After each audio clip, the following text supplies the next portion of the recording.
Good evening, everyone, and welcome to episode 15 of Explore the Beyond Scales of Destiny. I am very excited for today, as always, of course. Oh, okay. Big stretch. Now, thank you, chat, for welcoming me to my own chat room. Let's see if Big Face will work today. First time, guys. Amazing.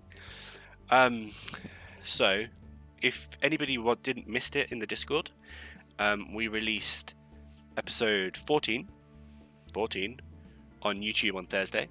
6:30 every Thursday from now on, we will be releasing episodes onto YouTube. We'll do YouTube premiere just for the occasion, but other than that, it'll be fine. But yeah, today our group is back from the Fey Realm. They have plans of places to be, things to do, and I'm excited. We are going to pick up exactly where we left off last session, well, almost exactly where we left off last session. So, let's see what occurs. Fine. Haha! Sorted mid-sentence. Finally. Oh, no. I didn't hear what you said, I just heard the end of the words, but it's enough. I just literally said, are we going to talk when he comes in or try to be quiet again? Oh no. He said one word and that was it. And that was the word. Okay. We switch scenes. And... okay, where can everyone see? Everyone cannot see the right place because I didn't activate the thing. That's why. There we go. So we find ourselves with Vic and Sköld back at the End of the Line Tavern, as it is now called, after it is franchised. Who would like to volunteer to do the recap today? I don't mind if other people... Fantastic. Furious, take it away. Okay, I've got a full page from last stream. Crazy. Right, so not the last one, but the end of the previous one, we were going to try to get to Arnadel still. So, Sköld and Aqua wished us to hopefully get to Arnadel. What we didn't know, I don't think, but Aqua was hoping to get us back to a pirate ship. But luckily that didn't happen. We did, however, not teleport directly to where we wanted to go. We ended up teleporting to like the bottom of a massive tree, like a colossal kind of tree with massive roots to go all over the places, and we kind of separated out. Vic and Aqua on one side, and Nell and Sköld were like a bit further down, like across like a kind of chasm across the route. And there were a couple of like these kind of spider-looking like spider ants in a way. So we're trying to group up. Me and Aqua kind of went over the things, but Aqua kind of got attacked by one of them, and we had a bit of a fight. Nell blinded the area, smoked the area off, trying to get Aqua to fall to his death. We're not sure. Probably not, but it was quite fun. It was a good fight. We did okay. They killed everyone. Then I wrote Aqua froze Sköld and hit Nell was funny.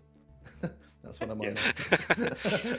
'Twas indeed hilarious. Yeah, because Aqua was blind. They shot their the ice. What's it called again? Rhymes binding ice or something. Yeah.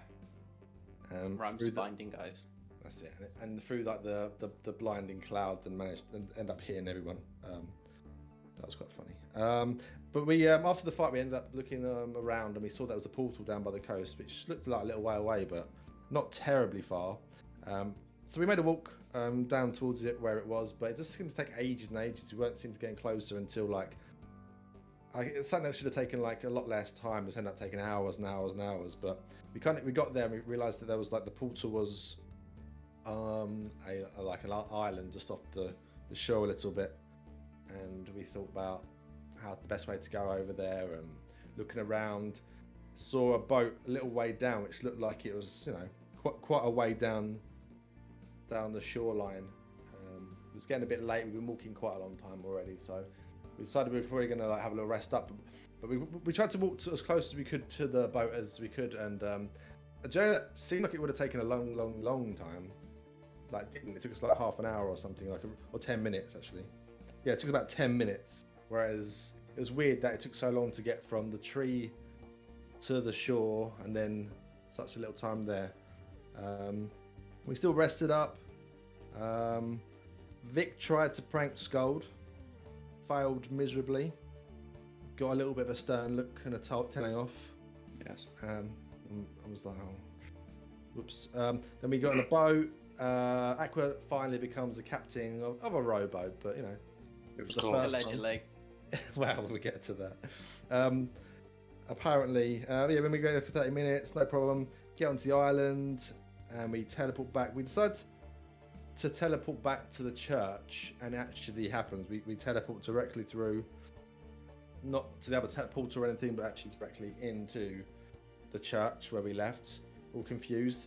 Unfortunately, only two of us remember that we were in the Fey realm. Just Vic and Sköld are the only ones who actually remember all the journey we took, the fights we had in that last little journey. So yeah, Aqua does not know that they were captain, even if it's only for 30 minutes. Yeah, I'm sure. Town seemed fine. We went and spoke to Bert for a little bit. Found out that another two people had already accepted and got paid on the bounty, which we were a bit confused about. Wasn't sure if it was someone trying to con us or if it was someone trying. If it was our friends, because we did end up leaving our two elf friends in the Fey realm.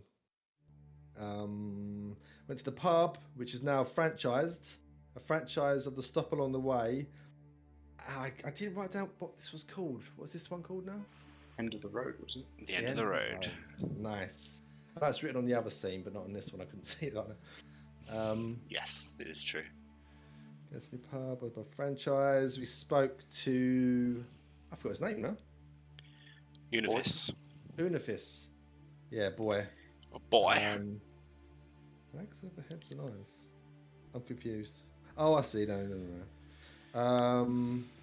Yeah, I spoke to Unifis. He's just quite very happy to see us. We ended up staying there because Nell and Aqua have some drinks. I think Nell ends up having 2 shots of fire whiskey. They get pretty hammered, so Sköld and Vic decide just to take him up to the room, leave him there, and head to stop along the way. You barricaded us there. We did barricade you in as well. For your safety. We left food and drink, just in case. Sköld and Vic head down to the stop along the way. Find out it was the elf friends who collected the bounty. One of them was still there. We spoke to them briefly, and had some information about Wildenwell and the problems that are going on there. And we agreed that would be our next destination. And then we decided to head back, and we're going to meet them in Wildenwell if the other two aren't still blackout drunk. I think that's it. Okay. Leveled up, level 4. Sorry. And you leveled up. You're level 4. Woot. Okay.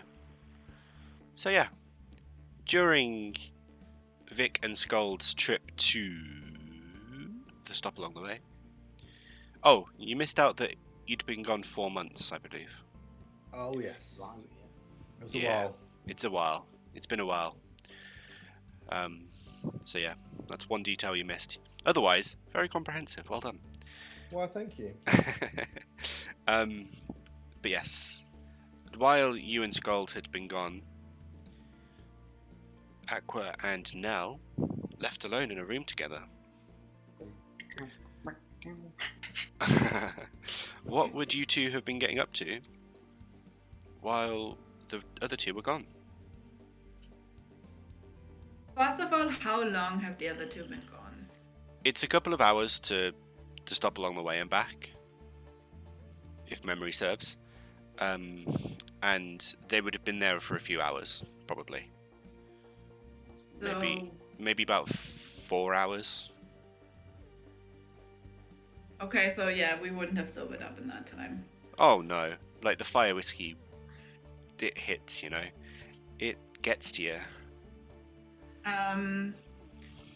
Well, when they left, Nell was sprawled out on the bed, just rambling about the dreams that she can't remember, or vaguely remembers because the last time she had a dream wasn't the first time. So she's just rambling about, or she was just rambling about all the horrible things that she's dreaming about in a very sort of nonchalant way. Sometime down the line, she probably would have tried to leave, depending on what Aqua is doing, not because she wants to go anywhere, just because, you know, where the fuck have Sköld and the other one gone? The other dude. And that was actually Yathina not being able to remember your name.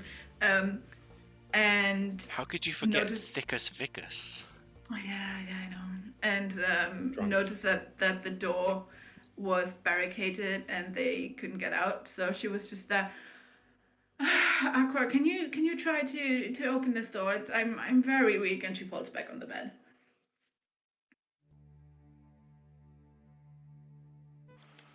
Aqua. Was knocked out. Well, Aqua at the moment is just staring into space, thinking about old times of missing his ship. Okay. All that while this is happening. He's not really paying attention to anything else in the room at the moment. Okay. Where is he in the room? Yeah, so put yourself where you are in the room. I'd say on the chair, looking out the window. Okay. Okay. So, Nell, you turn to Aqua, frustrated that the door just won't open. And he's swaying slightly, but just staring off into space out the window, watching the townsfolk walk by, just existing. I crawl to the end of the bed and just kick him with my foot. Oi, blue boy!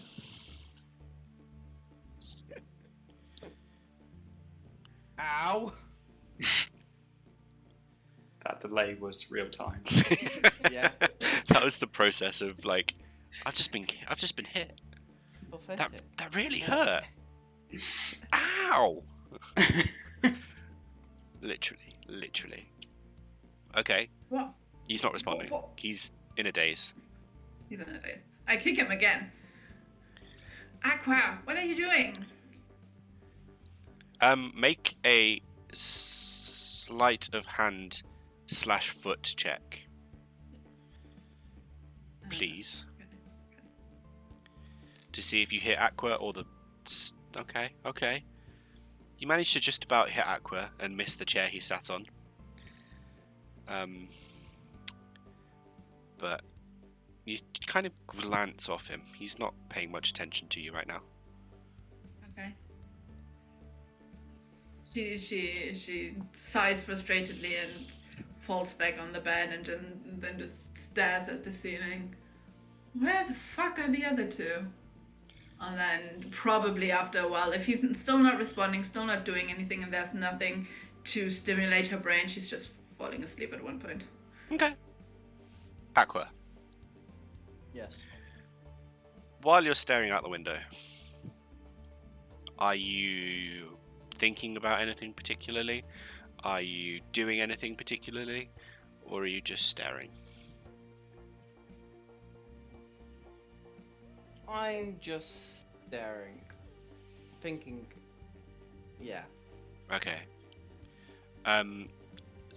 Somewhat aware of the surroundings. You are aware that Nell has been bothering you. But, you know, you're too busy thinking about something else.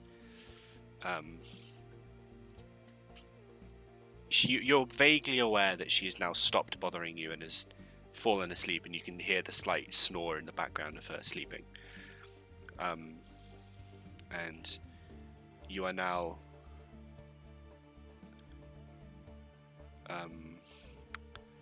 left alone with your thoughts. Does this window open? It is not open, but it's openable. Can I open it? Yeah. Nice. You are on the first floor, so you've probably got about 15 feet from you to the floor. Okay. How drunk are you?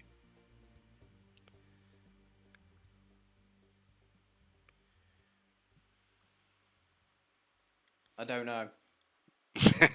Quite drunk then. Which is a reasonable statement in this situation. Okay. As you open the door, make a dexterity check for me. The door, that's a window. Window, you know what I mean. As you open the That's how window, drunk he is. literally how drunk you are. Dexterity check, yeah. Yes. Okay. You open the window, and the cool breeze hits your face, and you forget to let go of the window, and your body slides out with your arms. So now you are holding onto the window on the outside of the building while Nell's inside on the bed asleep, and there are people underneath you in the town square just panicking, not knowing what to do, and pointing up at you and just going, "Oh my god, look at him! What's happening? What's happening?" Right. This is an episode of Chuckle Vision, isn't it? Basically. I'm gonna shout to now. Okay. Because I haven't technically realised it yet that I can't properly speak. Okay. What question can you never answer yes to? You're shouting Loud that. as I can. You're Yes, shouting that to me. I'm shouting, what question can you never answer yes to? From her, she's been dribbling on the pillow, and she was proper passed out. So she starts up and is sitting straight up on the bed, and a tiny little flame appears in her hand, and she stares at it for a second, and it's like, "Oh, that's new," and then looks at you. "What? Ow!" And she's holding her head. "What are you talking about?" You I'm just notice- gonna repeat it. Yeah, you notice that Aqua is asking you a riddle completely deadpan while hanging out of the window, holding onto the window while, like, just holding himself. Make a strength check for me, Aqua. Goodbye, guys. This is where I die. You'll be fine. You won't die from a 15-foot fall. Trust Well, me, maybe. Yathina is perfectly experienced at fall damage. As Nell wakes up, looks up, and sort of looks at you quizzically, looks at you with a inquisitive expression. I don't even know what you're trying to say. No, not me. She looks at you weirdly, and Inquisitively, maybe. Is that? let's move on. Your hands give up, and you fall to the ground outside, falling, taking. We'll say that. Ooh, they're angry dice. 7 points of bludgeoning damage as you just plunk to the ground and crumple underneath you. Just in time. So you'll be here now for Sköld and What? Vic Okay, to get back. ignore them. Can I try and catch him then? If we're just turning up, I'm an athlete. Sure, make a dexterity check. Oh, okay. Why not? Just to see if you can get there in time. Oh, nice. Okay. Okay. You do manage to catch him. Josh, you okay? No. Fucking spells. This isn't working. I just tried to minus health and shit broke loose. It's okay. You don't need to minus health because your Okay. savior and hero Vic is underneath you as you fall, and manages to just catch you in his arms. Yay. Good catch. I mean, looks like we didn't really think about the window. we'll know for next time now. It's a learning curve, apparently.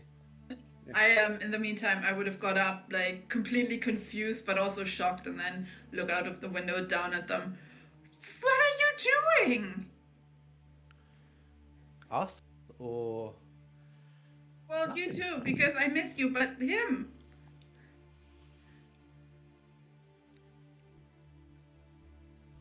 I shake him. He's not responding. I shake him. I'm like, "You're right, mate." Yes, I don't think he knows what he's doing either. I just repeat the same thing. What question could you never answer yes to? Yeah. He Definitely keeps saying seems- that. Are you okay, Aqua? Oh. Probably Rubbing the my alcohol. eyes. You Oh, know, God. it's you both have drank a lot, and I wouldn't be surprised if there's some poisoning involved here. Maybe I Oh, should I'm let him. fine. Maybe I should let him hit his head on the floor or something. Maybe that would knock some sense into him. I'm gonna shake him again. Just a gentle shake. Okay. Wait, Right. Oh. Gentle shake, and I'll just put him on his feet. Okay. Okay. Okay. You are now outside the end of the Rhine, or the end of the road. I don't remember. I'm still thrown by the inquisitively thing that I was trying to say. And Vic and Sköld are in front of you, Aqua. Nell is hanging out the window looking at you inquisitively. First time. And yeah, the world is your oyster.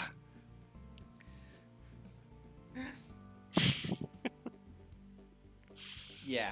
Yep. Yep. Sköld and Vic, Yes. what are you two doing? What's Should happening? we I'm so try confused. and corral him back upstairs? I mean, he doesn't seem to be in any shape really to do much. And Oh yeah, he seems absolutely sloshed right now.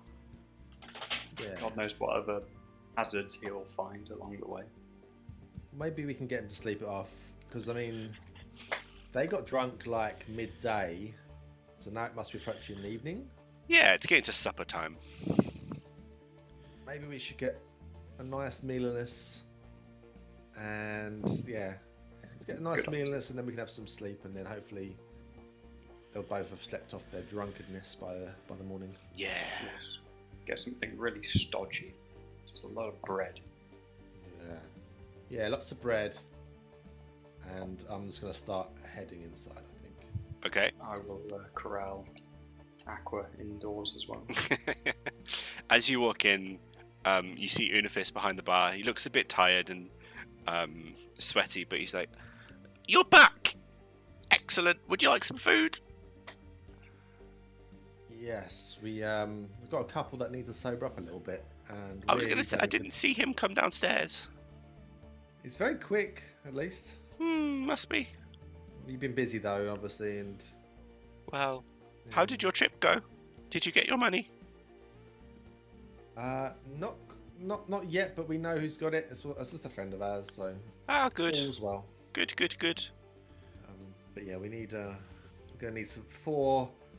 Was it hearty type meals, Skull? Do you think? Yeah, potatoes, bread, anything to soak up the alcohol.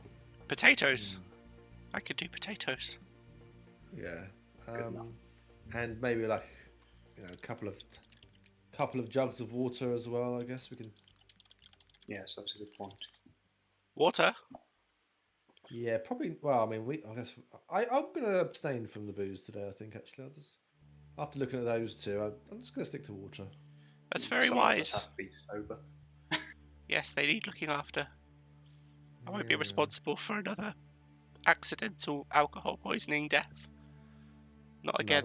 Another? Yes, there was an incident a few weeks ago. It's been dealt with, but it was a bit traumatizing. I'm still new to this whole franchise thing, you see. How many? What do they drink and how much of it? Fire whiskey and lots. More than 2? Yes. Many more than 2. Okay. Dwarves, they think they can drink the world and not be affected, but oh boy. I take offence to that. Please don't. There's so much paperwork. Paper. Okay. And is it ready to go now, or should we wait upstairs? I'll bring it up to you. It won't take long. Okay, we'll take the water up with us though. If you got Yes, that ready. water, of course. I can get you water. And he goes behind and he just slips behind and you hear sort of sloshing. And he comes back and drops water back off for you and says, I'll bring your food up when it's ready. Potatoes. Okay. Potatoes, bread, soup. Potato bread. Okay. Sure.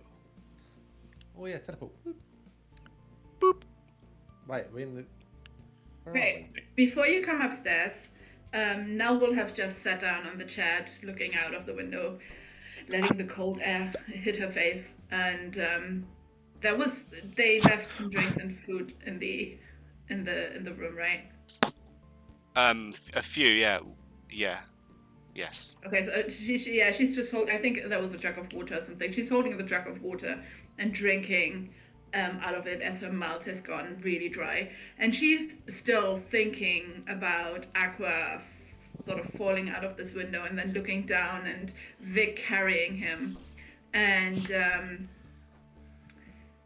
Aqua, you hear in your head just Nell's voice, like very faintly, and maybe you're not actually picking up all of her words, but she's just like saying, "Oh, I hope Aqua is okay," and you hear that in your head, and you can respond to it if you want to. Yes. Normally. I like, God, is that you? Am I dead? And now Nell is looking around. What is happening? I'm hearing voices. What? Who knows, honestly? Who knows? I don't know where we are. Yes, I don't know either. I was trying to work it out because... Ulrich's Beer Garden. Where? We've gone to German. Yeah, someone's Guten Beer Tag. Garden. I don't I understand. somehow made it upstairs, pissed What? without you guys. I don't understand where you've gone. I've come go back back through the now. door and I've gone somewhere else. Ulrich's Alriks Beer Garden. You Village pub. have somehow transcended science, my friends. Click Teleport Beer to another Garden. pub. And Rob, click Beer Garden and the top Yeah. bars. I teleported back. I Okay, don't know if I was supposed to. you Can't move now. yeah, I put you here, so you're Okay. back. I don't know how you got there. I don't know what's going on. I was just like, I just saw you disappear. I was like, where did you go? It's not the stairs. Okay, Like the Sköld. Lion, the Witch, and the Wardrobe, but with a pub. Let's just move you there. Rob, where did you go? Same place. But why? It's one here. If The I know, teleporter must be linked to the wrong pub. it must be.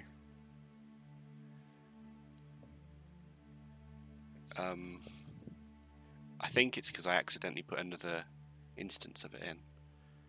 Let's get rid of that. Okay. Then, if I get rid of this, Yathina, carry on. Sorry, I will fix No, this. I was done. She suddenly she hears a voice back and she's just like looking around the room, totally panicking, not knowing where the voice is coming from. And in that moment, she wouldn't recognize that it was Aqua because it's so new and so confusing. But yeah. Nice. I'm just changing scenes so that we can get Rob back. Sorry, Thank you. I know what I did. It was a rookie error. Don't use the teleporter. It's a bit wild. There we go. Okay, as we walk up the stairs, I kind of just like wipe a cold sweat from my brow and just like, whoa, I think I almost lost consciousness for a second then. Felt a bit weird. Aqua is sat on one of the ends of the chairs that is of the table that is blocking the room. Yeah, I guess we better shift this then. I'm guessing no one's tried to move it at all yet. No, From this side. it's still there. Everything's still in place. Okay. Everything you set. Right. I guess we just let's move this over. Right. I'll grab one end. I'll grab the other then, and I'll pull. You push. As I hear the noise outside the door, like completely shaken up and suddenly being very paranoid, I just have a firebolt at the ready. Okay, you are drunk. Oh, dear. Roll a wisdom check for me. You saw us out the window. Yeah, but she's not realizing that she now has the telepathic ability to talk to people. Wisdom check, you said? I said. I did. Oof, you are lucky. You conjure a firebolt in your hand as you hear the things being moved out of the way, and then the door opens and Vic is the other side. Oh, okay, it's you. I heard voices and then I heard things shifting and she makes the firebolt disappear. Yeah, put that Is- thing are you- down. Are you... Is Aqua okay? Yeah, it was fine. We should probably have a new rule about fire and drinking. He's not wrong. What do you mean? Fires. Remember when you burnt down the forest and you were sober? True. Imagine what you could do while you're drunk. Literally, her face from a very concerned and very like panicked expression just turns into a massive pout. As this is going on, I am gonna say, just out of nowhere, if I drink, I die. If I eat, I'm fine. What am I? And then I pass out on the bed. Drunk, apparently. That doesn't sound good. He's been talking nonsense all evening, or whatever time it is. Maybe it's a game. Maybe he used to play games. Maybe him being drunk has brought up something from his past. Well, everybody's a different drunk. Some people are aggressive. Some people are philosophical. Obviously, Aqua is well, weird. As you're talking, Unifis comes and knocks on the door and lets himself in, and he's got basically on his back is like a contraption that can hold like 7 or 8 different plates, and he's got a bunch more in his other arm, and they're all different varieties of potato dishes. He's got 3 different types of mashed potato: plain potato, mashed potato, garlic mashed potato with bacon bits inside. He's got like stuffed like jacket potato crusts, skins. He's got like potato bites. He's got potato wedges. He's got a few sweet potato dishes. He's gone ham with the potato, and then he has like a box that he's attached to his side, and he lifts it and he opens it and he says, "And the pièce de resistance, potato bread." And he has literally taken a mashed potato bowl. It's like a bowl of mashed potato, and sculpted it into a loaf of bread. Wow. And he looks Truly. so happy with himself. Yeah, great job, buddy. You've Thank really you. outdone yourself. How much do we owe you for this? For you, it's a gold piece. You heard him, Vic. I did. First of all, this contraption you've got did you make this yourself, or is this something everyone has, or?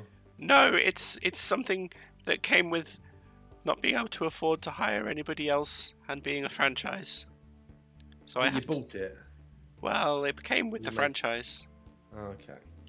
Why? Man, Would you like a pretty- job? No, I'm good. It's pretty useful. I was thinking if you made this yourself, you could probably sell them, but No, unfortunately, I had to pay a lease and a deposit and everything. It is very useful, though. I am only small. Yeah. Oh you dear, are. what's wrong with him? Points Mm, over at A bit Aqua. too much. He's always been blue. It's fine. No, he's looking a bit unconscious. Is he okay? I really don't have time for more paperwork. He's fine. Here's a gold. Thank you. If I feel you have magic, you can heal him, right? If anything goes wrong. Oh yes, I'm a healer of sorts. Of sorts. Yeah, What I kind of can't bring him sorts? back to dead, but he should be all right. He looks conscious. And... He comes and climbs over and just pokes Aqua to make sure he's still breathing. It's okay. He's not dead. He seems to be alive.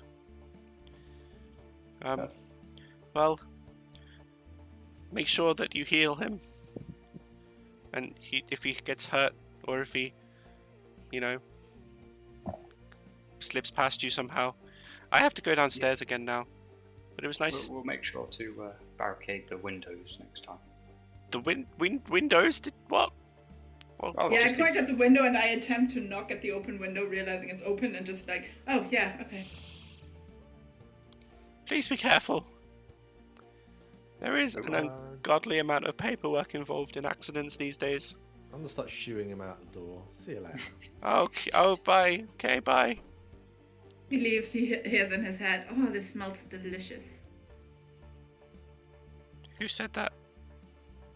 Is he responding to her, or is he saying that out loud? Both. Okay. And she looks around again. Guys, I swear to God, I'm hearing voices. Well, it's only been a few hours since you've been you're probably still pretty drunk. Why don't you jump into bed with Aqua? Get some food down you. And don't worry about it. Fine, and she just falls back on the bed, sprawling out again. Literally not giving two shits about Aqua's personal space, and just getting her legs under him and her arms sprawling out. Okay. Well, looks like we've got the chance. Yeah. What? Can't drink but can eat? What? What we said now? Don't know. Not good with riddles, especially of the drunk variety. Maybe if we solve one, it'll stop though. Well, next time note it down and see if we can solve it. Yeah. Maybe. And I'm gonna start eating. I'm grabbing that bowl with bacon bits in. Oh yeah, it's Build a fluffy. garlic mash. Like the mash is just the right amount of fluff with just the right amount of butter in it to make it just pristine. You take a bite and it feels like you've got a cloud in your mouth, a potatoey, garlicky, bacony cloud, and it's delicious. Well, maybe Unifish should open up a restaurant. Food's pretty damn good. We did it quite fast though. You don't think there's someone behind? Maybe there's a chef now. Or some sort of magic involved. Oh, could be. But I mean, he's probably been doing this for a long time. Maybe he's just used to potatoes. Master of potatoes. Potato wrangler. How's Maybe. the song go? Boil them, mash them, put them in a stew. Okay. Boil a mash and put them in a stew. I'll grab any random 2 bowls and put one in front of each with them 2 on the bed. That's like push Aqua a bit, say eat up, get some in you. He's sleeping, isn't he? Do you wake up for food, Aqua? No. No. It's just you two. Romantic potato date. Well, I'm all for good food. Okay.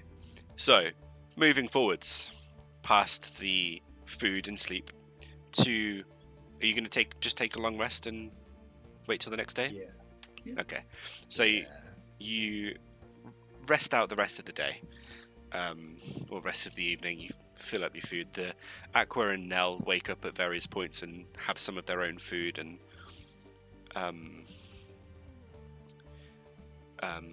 make sure that you're well stocked up and all is good. Ho, ho, ho. That's not a spell, is it? No. Ritual. Cool. Well, no, it should be gone by now, I think. 24 hours. Yeah. You just wait. Wouldn't have been gone, wherever it is. Okay. Next morning, approximately 7 a.m. All of you are rested, within reason, and ready for the day ahead. What's the plan, Stan? Okay, I want to do one thing before everyone properly wakes up. Well, hopefully everyone will properly wake up. Nell has slept quite well. She slept, but she's been drunk, and she was going to sleep anxious and being very drunk, and everything seems a little bit weird. She still has this weird anxious feeling from the previous night that she can't remember why she has it, and she's feeling this sort of, as you said last time, this dread, and that was the whole reason why she drank in the first place, because she wanted sort of to forget about it. But yeah, she's sleeping, and during the night she has, as I said before, like sprawled out on the bed, has no sense of personal space for Aqua, sort of crowding him to one side of the bed and taking up the rest of it. And just at one point during the night, her left hand has rested somewhere on his shoulder, on his arm or somewhere. And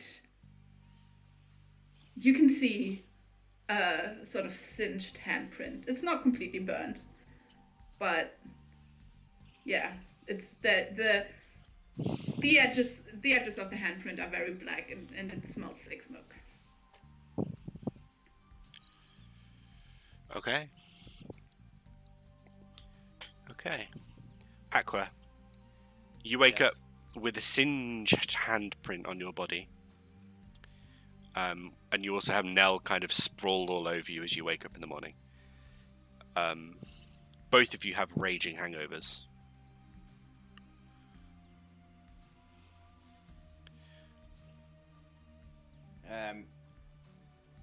As I try and speak, I go, it's something so magical. It comes to you every night. It takes your place without actually moving you. To see it, you need to close your eyes first. And then I look really confused at what I just said. It's sad, Aqua. Well, you're not fine then.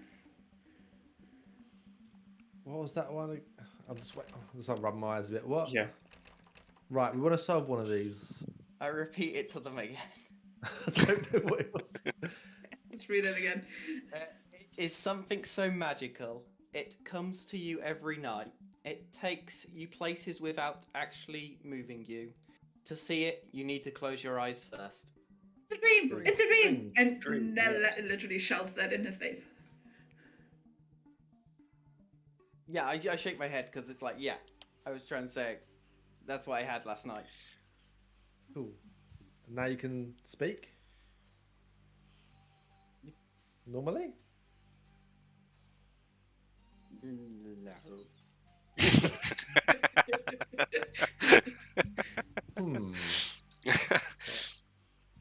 You having a breakdown of some sort? I'll tell you what, you can thumbs up, thumbs down. Are you having a breakdown of some sort? I think about it, but then I put thumbs down.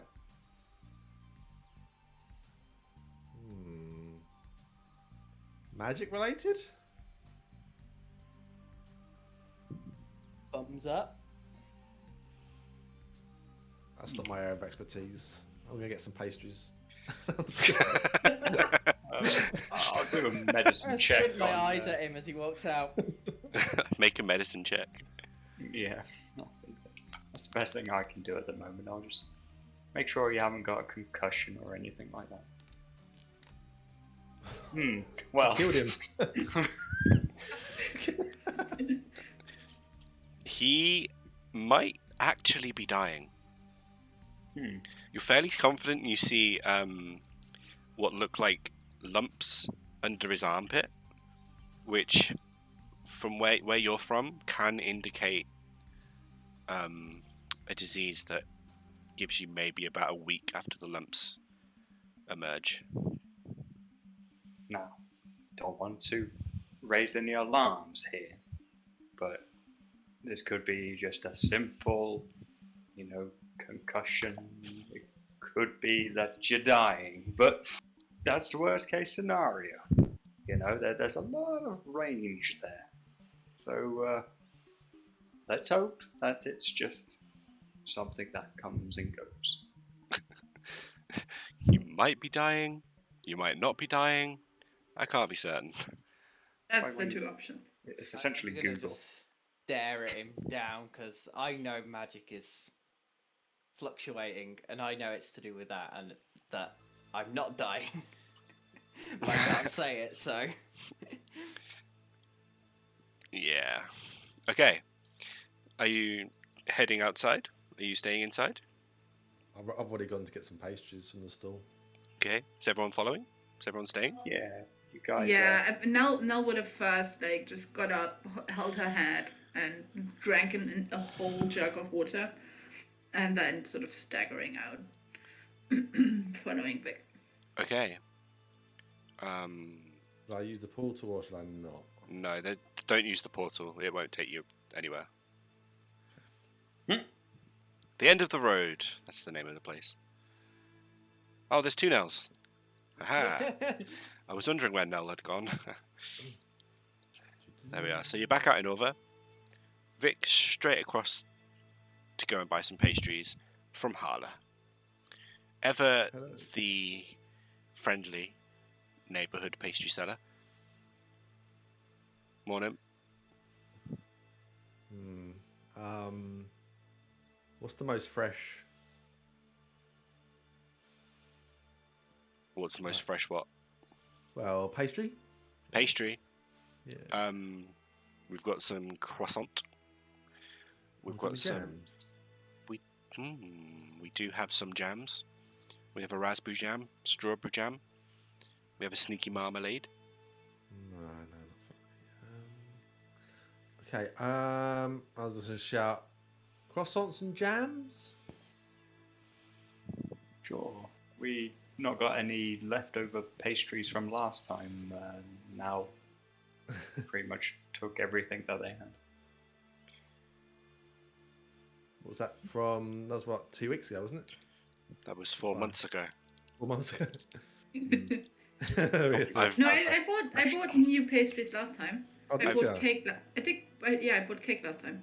Oh, Yesterday, before we went into the pub. Did you? right. That sounds about I right. did. Yeah. It Yeah. makes sense. You didn't clean her out though. I'm going for pastries, not cakes anyway. Yeah.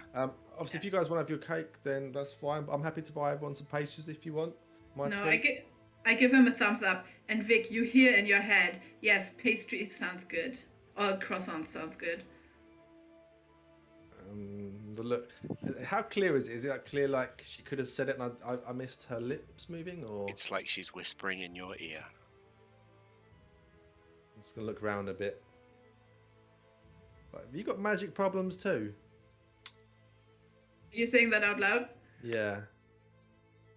She just gives you a quizzingly look. Sounded like you were whispering to me. Okay. Can I get like eight croissants and enough jam for them all? Aqua, thumbs up, thumbs down? Thumbs up. Thumbs up. Yeah, I'll buy 8 croissants each. no, in total. 32 croissants. 2 each. 8 in total. Oh. Okay. Well, that seems more reasonable. The jams are what are expensive. It's 6 silver, including the jams.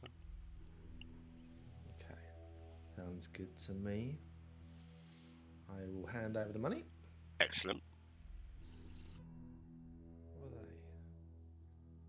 What are they? Pleasure doing business as always. Thank you very much. We're going to be off to Wildenwell, I think. So we might not see us for a while. That's a shame. Yeah. It's not like I haven't seen you for 4 months anyway. Yeah, I guess. I guess so. I'll miss you. Will you? Mm. You do buy a lot in a go. Yeah. I'm just gonna walk away. And I walk away. And I'll just hand out pastries around. Okay. Thank you. I immediately devour mine. Yeah, me too. Oh, okay. I'll eat one now and save one for the road. Bert comes wandering over. Ah, friends. I'm glad I caught you. Did I hear correctly that you're going to Wildenwell? Indeed. Excellent. The news there isn't good. The streets are filled with panic. And, the killings have really shaken people. Shook people. People are shook.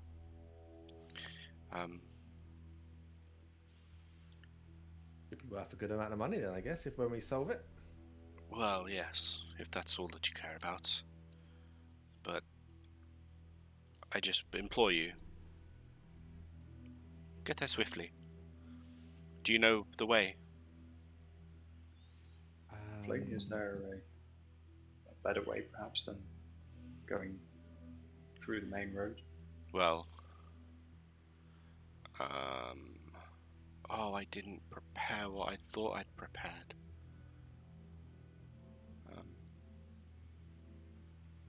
Hang on. It's alright, we'll teleport there. Meow.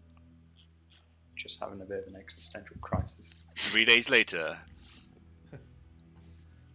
Oh, I don't know. No, they're shaken. Okay, thank you. He says, if you follow the road, it's longer but safer. Takes you about 4 to 5 days, depending on how long you go. If you go through the woods, it's more dangerous, but you get there sooner. How many days would that take off? You get there in about 3. Instead of 4 to 5? As I keep saying 4 to 5, I'm nodding my head. I think, yeah, I mean, if to save a day, maybe 2 days, it doesn't really seem worth the risk, does it, guys? But the longer you take, the more likely people will die. And if we To be get fair, into we have fight- been gone for a while, so. Yeah, but I mean, if we get into fights or, God forbid, even die in combat, we won't be able to help at all, will we?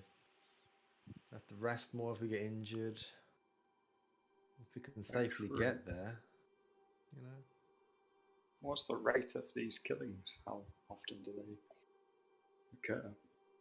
Well, they did slow down for a while, but news is reaching me that they've started up again, with more ferocity and intensity and regularity. We're well into the, last I heard, at least 40 people are now dead. To begin with, there seemed to be no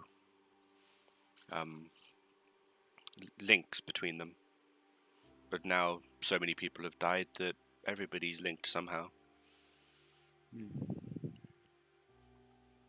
can go the fast way if needed. Just wonder how much fast it's really going to be if we do end up getting into fights. It's up to you. I'm not here to tell you how to travel. If you wish to go through the forest, then just be careful. Dad, who's your contact? Who tells you these things? Just so we know someone to approach to ask for more information. There are travelers that travel through here. They tell me things. Regulars, more so. There are also messengers that come through that purvey the news.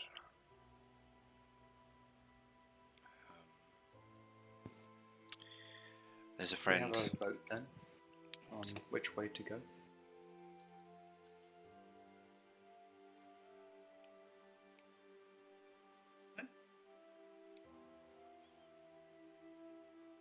You're going to vote on which way to go, I think you said.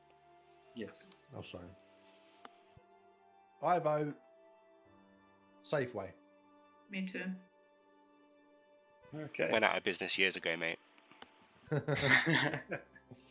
Not in America. Safeway it is, I think. Aqua is going to try and pipe up and go. I go through cities, towns, and villages, but I never come inside. Bit personal, but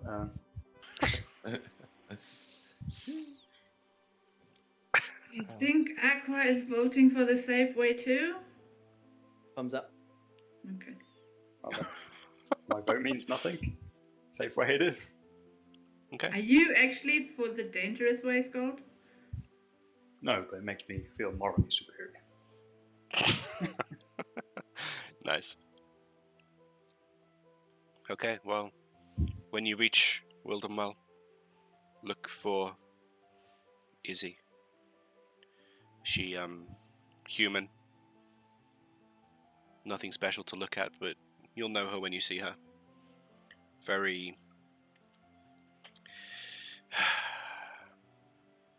very distinct look about her. She'll help you out. Okay. Thank you. Be safe. Even the safe way has its problems sometimes.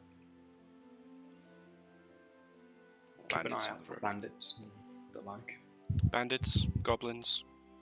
You've dealt with goblins, you know what you're doing with them. But safe travels, friends. Thank you. I hope to hear good news. We shall report back. All right. Okay. So, way to Watson. Which I'm way looking to Wildenwell? I'm kind of looking forward to leaving this place behind. Been here a while. Change of scenery is always good. I want to get my eye patch finally. A proper town. This is an okay town, but you know, Wildenwell's a bit more of a city, I hope, maybe, or a bigger town at least. Yeah. Where did you guys go yesterday? I couldn't find you when I was in the room. We did tell you, but You think she would remember? I know. We did tell you. You were blind drunk, but we did tell you. I'm also stood by now, but not saying anything, just with my arms on my hip. Okay. Sassy Aqua. We went and spoke to. I have no vision. Oh, no. Oh, You can't do no. that. So, I'll just explain. We went to stop along the way, and found out it was our elf friends who got the money, and they said to head to Wildenwell, so we're going to go there. Did you get the money? They've got it. I guess they've got it in Wildenwell. I said that we could share it between all 6 of us because you know they did help out after all, but they weren't too keen.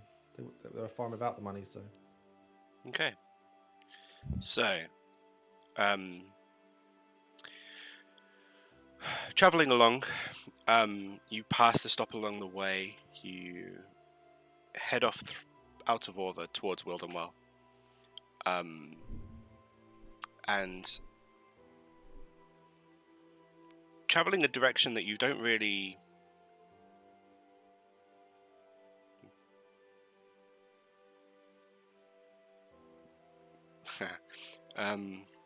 you've not really been this way before, so it's a bit unusual. And the road is unfamiliar, but yeah, the day of traveling kind of passes nicely. What's the marching order for me, please? I usually take the front. I don't mind taking the back if someone wants to take the front this time. Okay. I'm either. Aqua will be third. Yeah, I make then. No, I push Aqua to the second spot because I want to make sure that he's in front of me and keep an eye on him because I'm still worried. As she does that, considering she probably still is wearing it, I go, there are very popular stories and fairy tales are found in the Caribbean, but it's not a fish, and they are depicted with shown with crooked teeth and hooks for hands. No idea. So they are. Yeah, pirate. But I just look at him. Nell wouldn't have got that. I look at him, and he hears in his head again. What is going on with you? She doesn't say that out loud. He just hears it in his head. I'm like, why can I speak here and not out there? And this time I actually noticed that it's Aqua's voice, and I stare at him. Do that again. He can't, obviously. Yeah. Okay. Guys, I just had Aqua in my head. Sure, you're not going crazy as well. No, Not enough crazy people. no, Aqua, did you hear me in your head? Thumbs up. And she's staring at him and then is trying it again. And now I can obviously reveal what it is.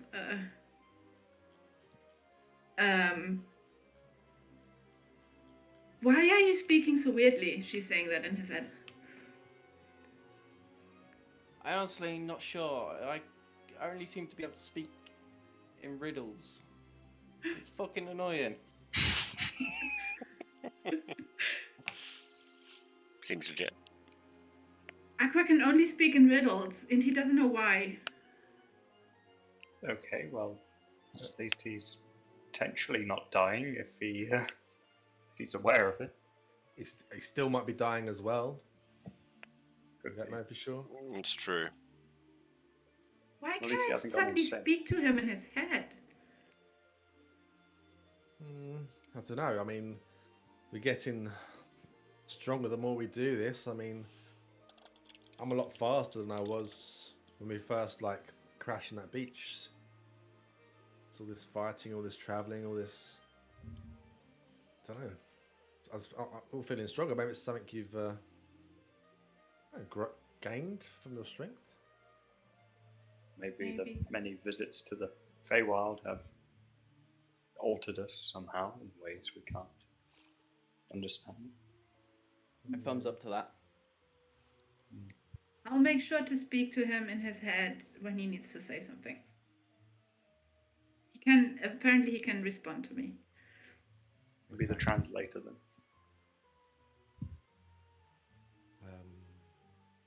Should we keep our eye out just to make sure there's nothing? If it's the end of the day of travel, though, should we just go off to the side of the road, find somewhere, and put the tent up? Say that again, sorry. I was checking something for stream. I'm My thinking we apologies. could, if it's the end of the day, which I think you said that the day of traveling was practically gone. Mhm. Should we? And I was just speaking to the guys. I mean, should we look for somewhere to put the tent up? Thumbs up. Thumbs up. Okay, so you settle down. The first day of traveling has been relatively quiet. The road is, it's fairly well populated with people passing by, just kind of nodding hello, traveling between towns and cities and various other places. Mostly all commoners, as you would probably expect. And it seems like a pretty well-traveled route. The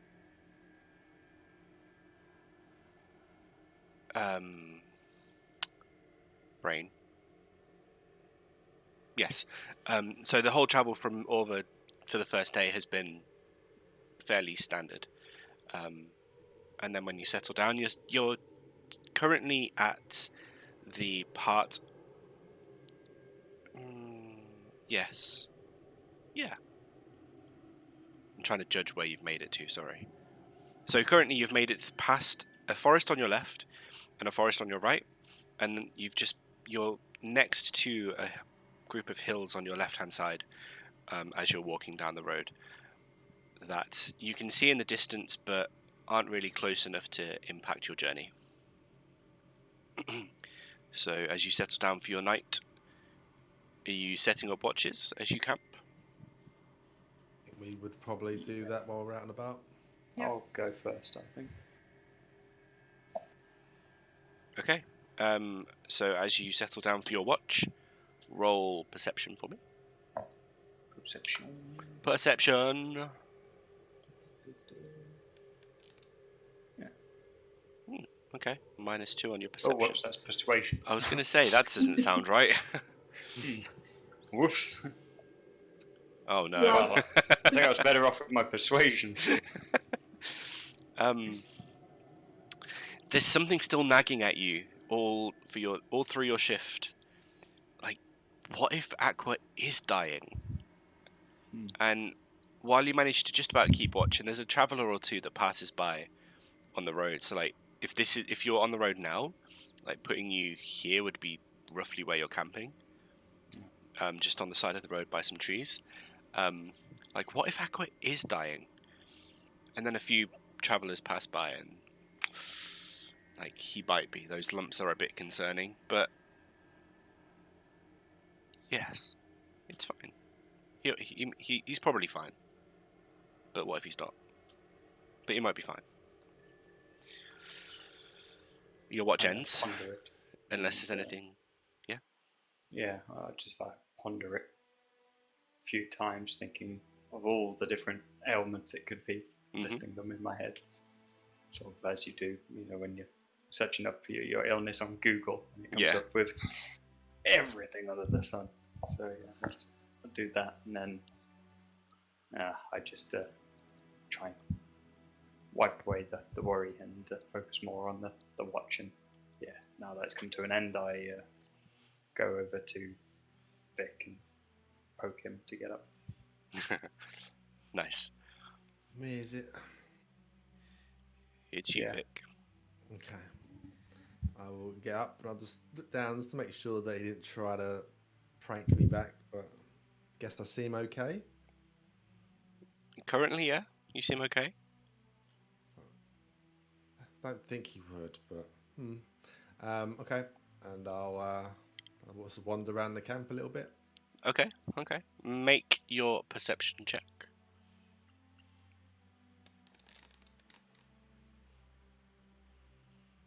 Nice. With a 15, you're kind of on form for your guard duties today. You've performed your fair share in your time, but today you're in the groove. And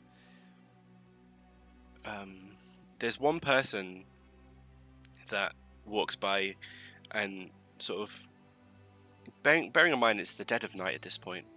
They don't look suspicious. They don't look a threat, but they sort of smile at you and they bid you a good evening. And if you're willing, they'll stop and chat with you for a little bit before carrying on. And then the rest of your watch goes by with no real problems. It's a very quiet night. Okay. Stars are out, no clouds, the moon's bright. It's pleasant. When it's near the end of my 2 hours, I'll get up and I'll get 2 decent sized sticks, like quite thick ones, not too long. Mm-hmm. And I'll go over to Aqua, give him a nudge. Say, how's that chatting going? Thumbs up, thumbs down? Thumbs down. And I was giving the two Half ticks. gang up. I'll say, bang these together if you see anything. And then I'll just Nice. go into it.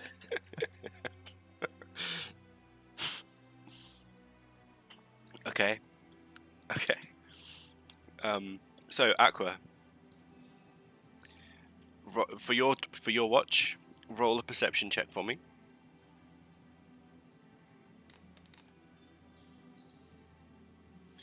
It's 10. You're a little bit distracted. Your mind isn't completely focused on watch.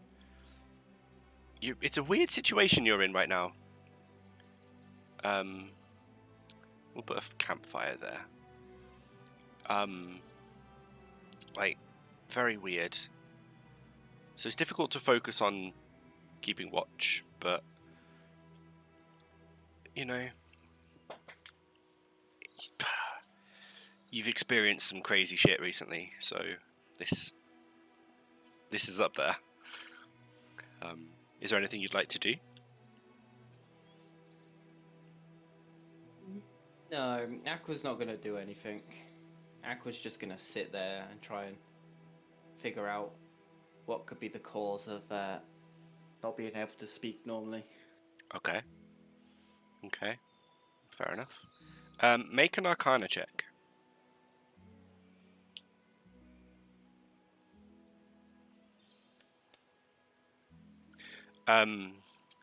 With your recent experiences, this is very similar to something that the Fae would be involved in. It could also possibly be something that your slight wild magic has an influence on. It's difficult to pinpoint exactly what, but you know, it could easily be one of those. It's difficult to grasp potentially how long this could last for. Wild magic things don't tend to last forever.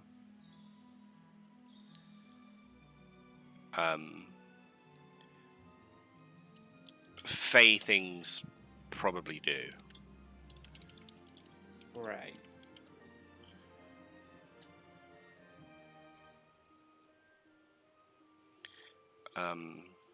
Yeah, it's a bit concerning. Is that everything?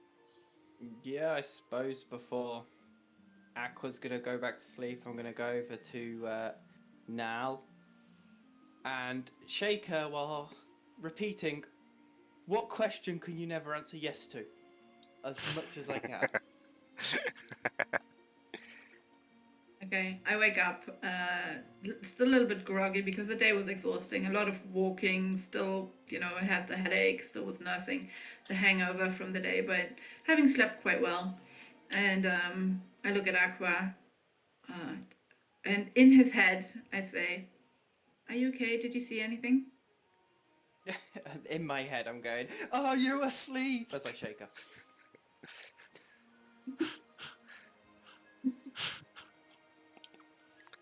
Wait, she says out loud though. And Thumbs then up, she's and then go to my corner. okay.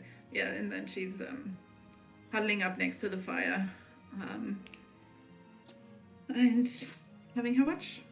Okay, make a perception check for me.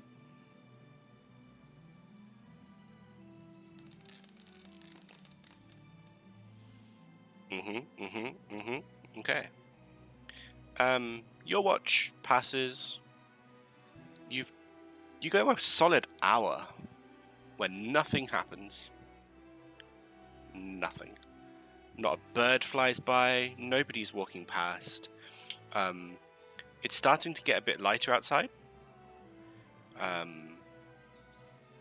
But the first hour, just nothing. The second hour, the birds start chirping, start waking up and doing their morning calls. And you see a what looks like a gnome with a two horse wagon, a wagon being pulled by two horses, wandering past, and he dressed extravagantly. Like, he's got a top hat. Imagine like Professor Flitwick from Prisoner of Azkaban onwards, right? But with the top hat, and he sees you specifically, and like stops for a second, stops his horses, gets off his cart, and walks over. Good day, miss. How are you today? I'm very well. How are you? You look mighty fancy, might I say that? I appreciate your style. My name is Maravanjo. And yours? Yes. I'm Nell. Nell? Fantastic. Lovely to meet you.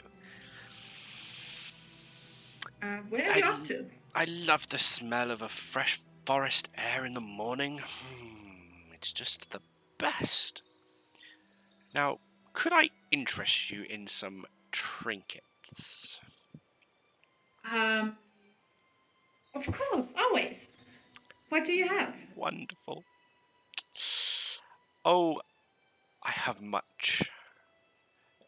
The question is, how much gold are you willing to pay? That's not what you have. I am not paying anything until I see what you have. Of course, of course. Now, what kind of interests do you have, Nell? Flowers. Flowers. Flowers. Wonderful, wonderful.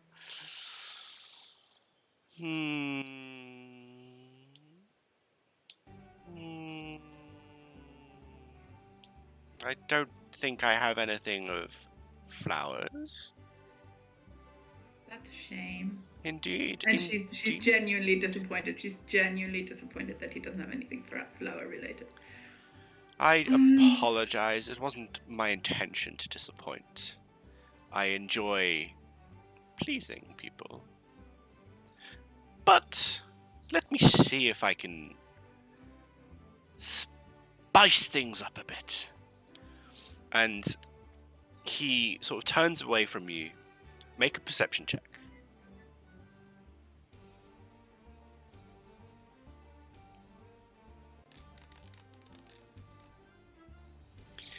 As he turns and starts walking back towards his carriage, his wagon, you're 93.42% sure that there's a hint of a tail poking out from his well fitted suit. He looks like a gnome, yeah? He looks to be a gnome. Gnomes they don't usually have tails, correct? No. Wouldn't Nell know that though? Yeah, Nell's seen gnomes. Okay. He waddles off away back to his wagon and returns. And you notice with the 19 that his features have shifted slightly, and while he had a very pleasant face before, now he's got a very sharper looking demeanor about him. He seems to have grown a few inches, sort of bulked out slightly. He's almost straining against his suit now, his top hat. While keeping the same height, seems to have got smaller while he's got taller. And there's like, his shoes seem to have something bulging out from them. And he comes back and he's got this object in his hands that's covered over by a velvet sheet. And he comes over and says, Nell, I have this gift for you. I think you'll like it. Won't you do the honors? And he holds out his arms to you with this item covered in a sheet towards you. You know Nell can't resist this. As she reaches out for it, though, because she has noticed his shifting and she's quite, taken aback by his appearance shifting slightly. I don't know if this works because I'm not entirely sure if the spell works like that. If it doesn't, that's fine, but that's her own, that's her only sort of cry for help. She is saying in Vic's head, code purple, and then she's reaching out for the thing. Okay, Vic. Mhm. You hear in your head. Well, you hear what sounds like Nell whispering in your ear. Code purple. Code purple. Meanwhile, Nell reaches out and you take the sheet off, and in his hand, Maravanjo's hand, there is a leather whip, black, with sort of embers and what look like tiny flames spiraling around it to a like dragon-esque tip that seems to have a nastiness to it. And as you take the sheet off now, you just see the eyes of the gnome kind of glow red. And what do you do? Oh god. I would imagine she stares at him for a second, but she's so enamored by the object in front of her that she wants to see what it is because she's such a curious, nosy little shit that before she would question that this is dangerous or that he's dangerous, she would take the whip and have a look, like have a closer look at it. Okay, so do you take the whip? Do you touch the whip? Yeah. Yeah? Yes. As soon as you touch the whip, you become aware that the horses and wagon are gone, and the gnome form of Maravanjo just seems to fade, and all you hear is a good. And then you wake up at the same time Vic wakes up. What are you doing, Vic? How do you react to Nell just whispering code purple in your ear? Okay, so I'm probably in the tent. She should be outside, I'm guessing. Mm-hmm. She's still outside, or she's not in the hill? She's She still wakes up outside. in the tent. Okay. I'm like, was purple our code word? For good or bad? And I look over, like, because it's like a whisper in the ear. I kind of like feel like she's probably whispering in my ear, but I turn over, she's not there, and I'm like, oh right, she's got a new thing, purple. Okay, I'll grab my stuff and I'll make my way outside and have a look. Okay. Does she look like she's sleeping now, or is she up? She looks like she has been sat against the tent, and she is just coming to. So much for being on watch now. I assume she doesn't remember having fallen asleep. Nope. She wakes up and looks at Vic. Does she remember the dream? Oh yes. Is she still holding the whip? Yes. Okay, first thing she notices is Vic coming out of the tent, and she looks at him. I didn't mean to fall asleep, and she points at the rope. There was a gnome, and he had a tail, and then she notices that she's holding the whip, and she's dropping it. Okay. Confused, like sort of like a hot potato. Like, what? What's that? Where'd you get that from? There was a gnome on the road, and he gave the. Yeah. And then he looked quite different, and he had red eyes, and he had a top hat. It was very fancy, and I don't know what this is. It looks like a whip, and it's what did you say it looked like? I forgot. There's a sort of a dragon-esque head on the tip of the whip. That seems to glow red. Okay. So what, you bought a whip from someone? I didn't give him any money. He just gave it to me.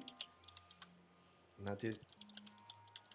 People, they had red eyes and they were giving you something for free. That sounded like a good idea. He didn't have red eyes to begin with. He just looked like a fancy gnome with a tail. There might be some mutant gnomes around. I don't know. I mean, And then guess- I fell asleep. Apparently, I don't remember having fallen asleep. Hey, we need to have some practice to staying awake for watches or something. But okay, I mean you got a free whip, I guess, but it looks a bit weird. Does. It Nice. does. I pick it up again because now she's calmed down and she's now nosy about the whip, and she's having a closer look, and she's especially looking at the dragon-esque head and the glowing, the glow, and then she's unfolding it and seeing how long it is and stuff like that. Okay. As you unfold it, it unwinds to about 10 feet long. And the flaming spiral around it basically goes from the pommel all the way through the handle up the entire length of the whip and seems to emanate from the dragon head at the end. And if you give it a quick crack, a sort of lick of flame seems to emanate from the dragon's head. Whoa, that is so cool. You want to try it? I I don't hold it know. out for Vic. Red eyes, you say? Yes. I think, Free, and they vanished. yeah, I guess. Maybe I just didn't see where he went. I'm okay. I mean, I'm okay. I've got my sword and my shield. You just can you not no magic to detect what this does? Is there any special things to it? We know there's weapons in this world that do special things, don't we? Yeah, no, I can't do such thing. Do any of you have the identify spell? Let's wake everyone else up. I wake up Sköld. I wake up Aqua. Aqua by just screaming in his head. Lovely. Great. Oh no, it's gone. Sköld now bought or got given some item from some crazy gnome with red eyes, which had a tail, which can't have a tail, gnomes, but apparently did. And then fell asleep on watch, may I add. And now she's got some really weird looking whip. All right. Well, I think it caught up. yeah. Let me have a look at that. I'm quite the connoisseur when it comes to weapons and armor. I can try and identify anything unusual about it. You say she just kind of woke up with it, which sounds slightly concerning. Not very real, though. I think he was here for real. And you just fell asleep out of exhaustion. I mean, that's not what I'm saying. Maybe? I don't know. Okay. I'll just identify. Do you have Don't know how that works. Do you have identify? Well, apparently it's. Oh, you do? Wow, always I was prepared. Oh, nice. Cool. Okay, so you cast identify. You spend a minute holding on to the whip that Nell has just procured. The first thing you notice is, bloody hell, this is hot. You are somewhat able to deal with it because you have grown up in forges that, you know, can get pretty sweaty. But damn, it's pretty warm. After a minute, you are able to discern that it is a hellfire whip.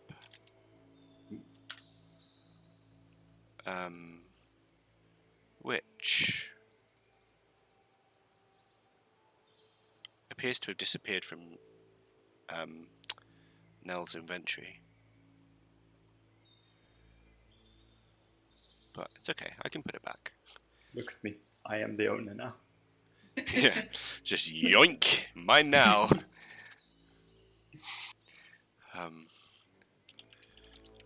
I will tell you all about it in a moment. If you...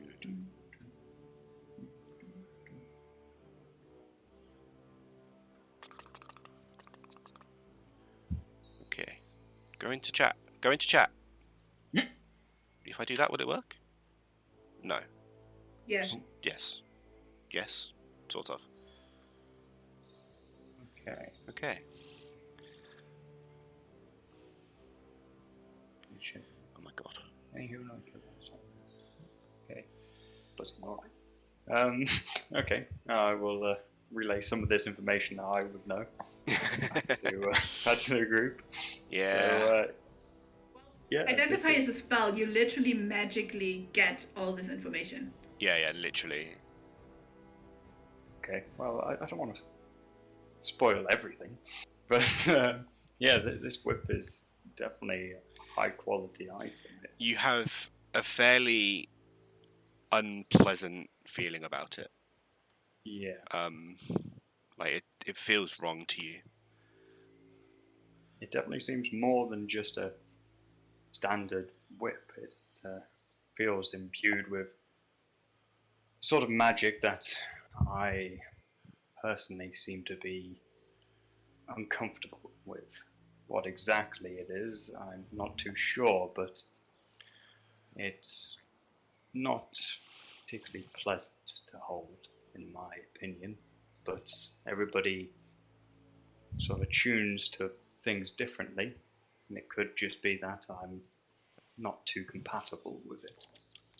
But yeah, you should definitely be cautious around this. It may be quite dangerous. It seems pretty cool, though. Well, you seem to be able to hold it without any discomfort. To me, it's hot to the touch, almost unbearably so. I take it back. It actually feels kind of cool. It's not hot at all. It's fine, guys. It's fine. Just what you needed, Nell. So a bit more fire. Exactly.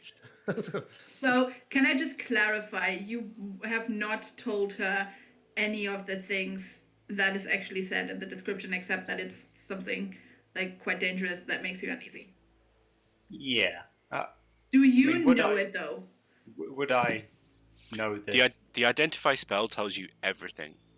Okay. So everything that description says, you now know. Okay, fair enough. Mm-hmm.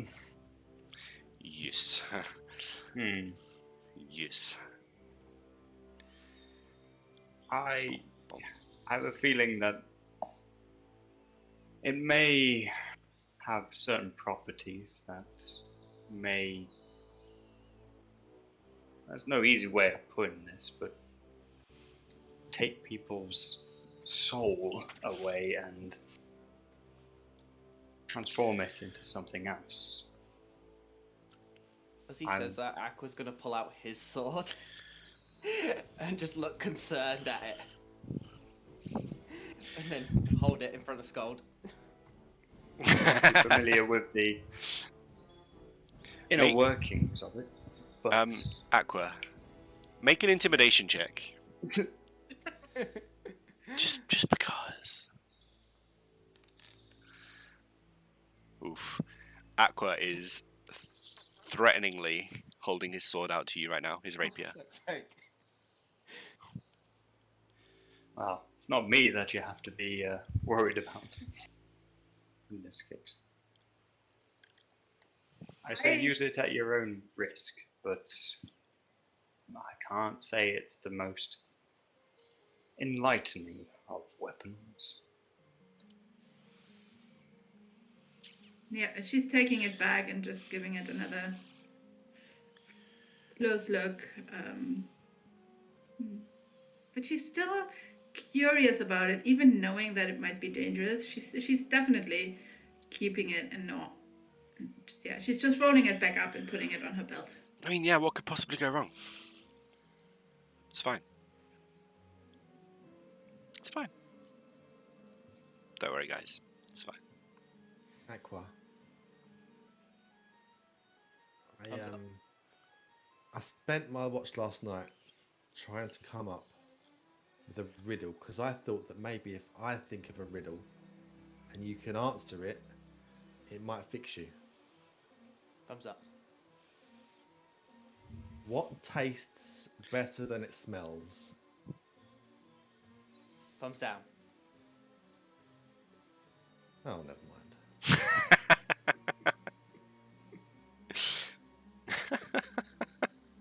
Amazing. What does taste better than it smells, though? Your tongue. Oh, nice. I'm not very good at riddles. Just putting that out there. I looked it up. I was just trying to find a cool one. That's the easy short one. Nice. So, what's the plan? Are you guys carrying on? Moving on for the day? Wow. Pack up my tent first, mate. Fair point, fair Yeah. point. While you do that, Sköld annoyed me with my sword. I just put it back. while you pack up and everything, I'm just going to be right back. Talk amongst yourselves. Yeah, I'm gonna be right back as well. Oh dear. Yeah. I don't know how that weapon seems. Unnatural. Yeah, I don't really. I don't know. It's a bit strange that something would just appear out of nowhere. Hmm. And a tail. I mean, look, a lot of things have tails, but humanoid things with tails. I don't know. Well, did she say a gnome with a tail? Yeah. Well, I don't know many gnomes, but from what I've read, I'm pretty sure they don't have tails. No, they definitely don't. So, I kind of like gnome with a tail, but red eyes, giving away dangerous. Would you say that as kind of like an evil thing, weapon? Anything that toys with the soul of other beings is something I would not touch. I know there are certain magical schools which specialize in that area. Evil and good is, depends on where you're standing. But to me, yes, I would say it's forbidden from our area that we work in. I am So- back. When you said that it turns, hello, it takes the soul and turns it into something. What does it turn into? Some sort of familiar. I'm not sure what the Demonic? seems so. Yes, potentially. As I say, I'm not too familiar with the terms and such. So, well, until it happens, I can't say for certain what it'll be turned into. But I just know that it takes the soul from whatever is killed with a weapon and turns it into a creature that I believe the user controls, or it's loyal to at least. Okay. It sounds like, I don't know. It sounds demonic of some. I don't know. I don't like it. I don't like it. Doesn't sound very good, no. Sounds totally safe to me. I'll have my be right back. So I was going to go as well, but I realised everyone was going to go, and no one was going to be talking. So I'll be 2 seconds. Okay, so as I am now back, and people are here. No, No, no one's here. apparently not. No. All right. Okay. Well, in body or I'm Good. back. good session, guys. That was fun. in... Okay. So while Buris is going to be right back. What are you guys doing? Getting ready for the day? Are you just chilling? Are you preparing things? Are you just hanging out, chilling out, maxing, relaxing, all cool? Yeah, I mean, I'll be doing my Well- standard rituals for the day, getting my I want to see if Okay. I write in riddles. So I'm going to write in the dirt. Okay. No, you can write normally. Oh, nice. Says you are only compelled to speak. Cool. Okay. Nell would have sat down and properly inspected her whip. Okay. It's not an attunement item, so you can just chill and hang out with it, get to know In it that a little case- bit. Yeah, in that case, she's trying it out several times, far away from her friends. Okay. We'll move you over here. Make some attack rolls against a tree. Oh, God. Does it have any? You didn't see that. It's just. Is it Dum, in my inventory? It should be. No, it's not. It should be. You just moved me. Yep. So you're 70 now. You should have it. It's in your weapons. Yeah, it's okay. Attack roll against the tree, you said? Yep. You don't need to roll high. Okay. You literally rolled what you needed. Needed. Literally needed to hit a tree, an inanimate object. Okay.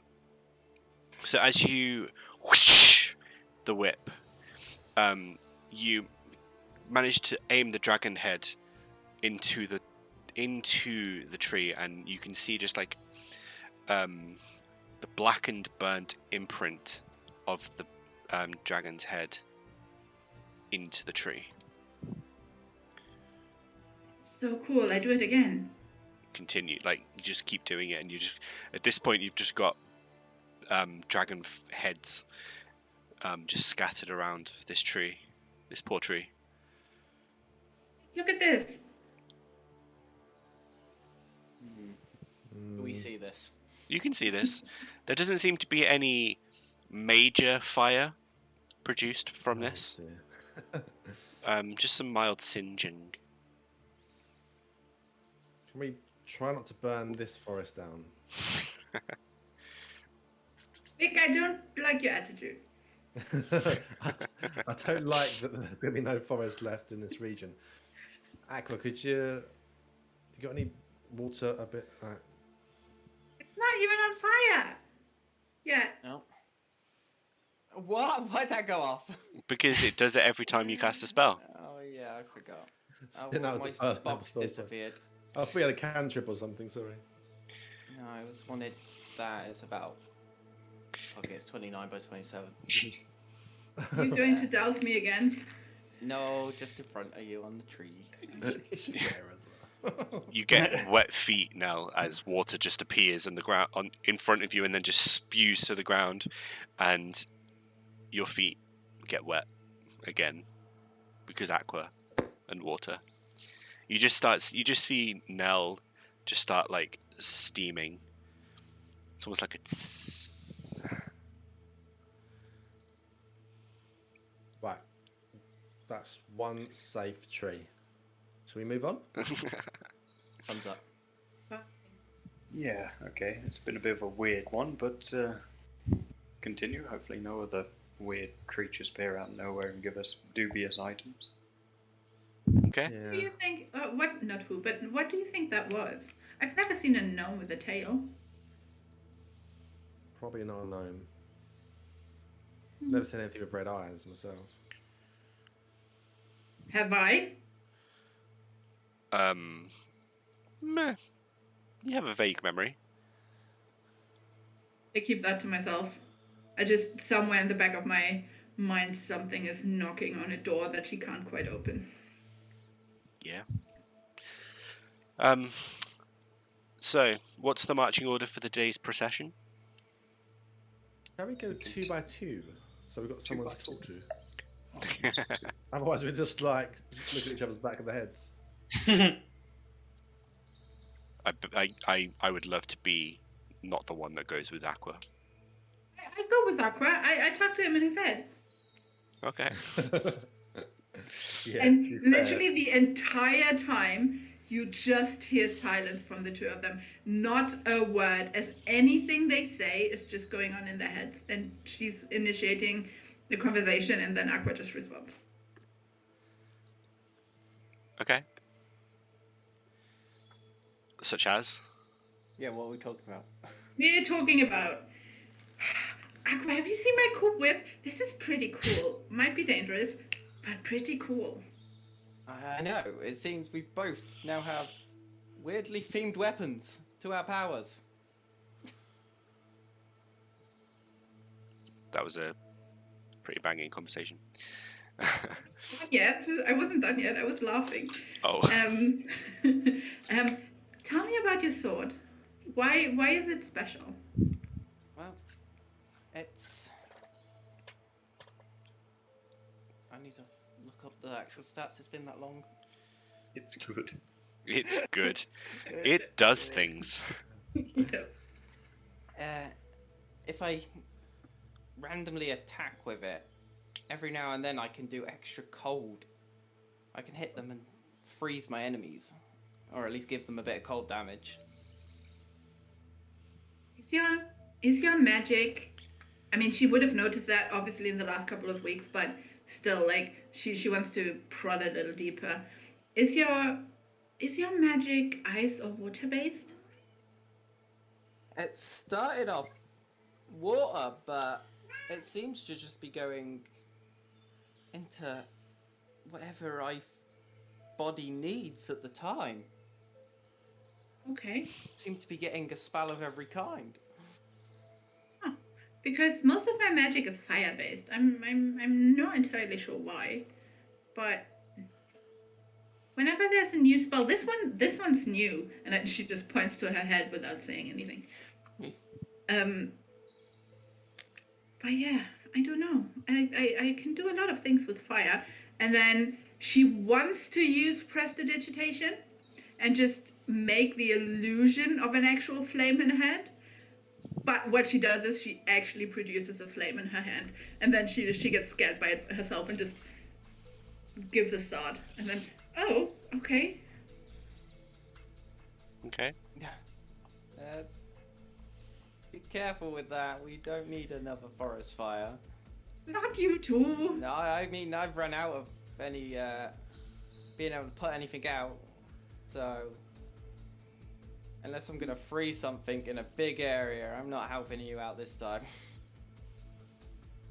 You say that as if I'm starting fires left and right. I'm really not. I mean, I can't blame you. My magic is kind of all over the place. I never know really what next spell is gonna come out. It's true. Yeah. All right. That will be like along the lines of she asking him about his magic a little bit and telling him about her fire magic, but not actually revealing anything interesting because she doesn't know anything. Okay. Okay. Sköld and Vic, you're at the front, aren't you? You're leading this Yeah. parade. Yeah. Okay. Are you having a chat, or are you just kind of keeping an eye out and watching for where you're going? Yeah, we can talk about that whip as well, just amongst ourselves. Okay. I don't trust it too much, but I can't put my finger on why it's giving me bad vibes. No, I get you. Definitely something weird going on. I mean, no, it's going to be quiet. We're only about 10, feet away. I'm like, I'm pretty sure we can trust her, but what if she gets clouded by something? Yeah, well, that's what I'm thinking. There was no indication that the weapon was possessed by anything, or had the ability to possess the user, so that's why I'm happy for her to have it. It's just, yeah, not sure if it's of the purest intent.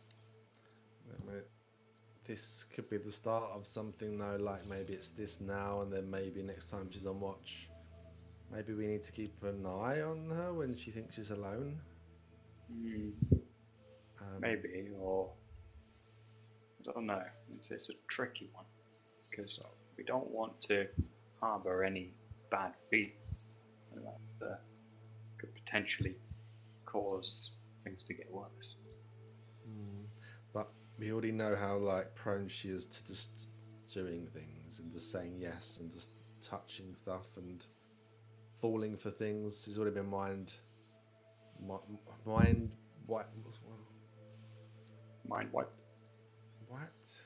Mind controlled by that thing? Yeah. She's already had her mind messed with by one group of people. It's only been together a few weeks. Well, I'll be willing to give her the benefit of the doubt until she causes harm willingly to someone. Oh, of course. I just wonder, and I'll say this extra quietly, like, I wonder if, like, us not having any morality or less morality is going to make much of a difference. I know Nell still has hers. But... Well, I don't feel too much different to before, and now I've still got her morality. Well, yeah, I just wonder if, like, she'll think or other people think of us differently, or she'll blurt it out. Maybe we should just make sure we keep it between ourselves. well, yes, I wasn't thinking about sharing our adventures with many people. I probably think we're a bit crazy. Yeah. Yeah, other than that, I'd probably just keep an eye out, I guess, the way ahead to make sure we're not getting lost. Or it's the road, Yeah. though, isn't it, I guess? Sköld and Vic, actually, because you're both saying you want to keep an eye out, make perception checks for me.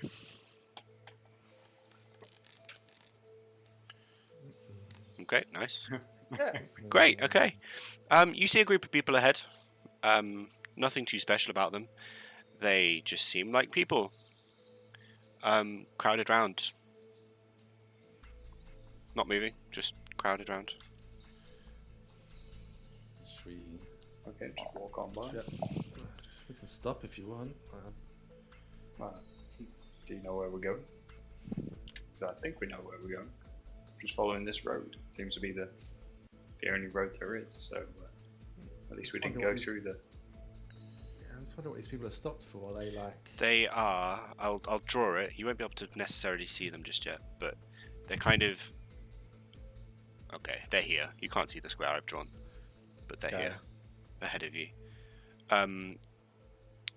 Nell and Aqua, make perception checks as well, since Vic and Sköld clearly don't care.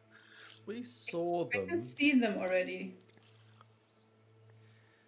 I mean, you're busy talking. Oh yeah, but... Okay, Aqua. You notice...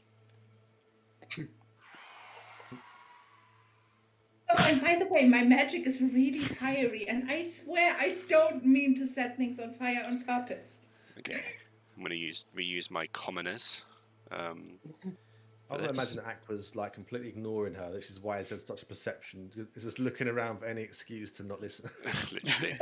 Aqua, you're the only one that notices that there's seems to be a few cries and a scream or two ahead, and that the people ahead of you are gathering around one person in particular.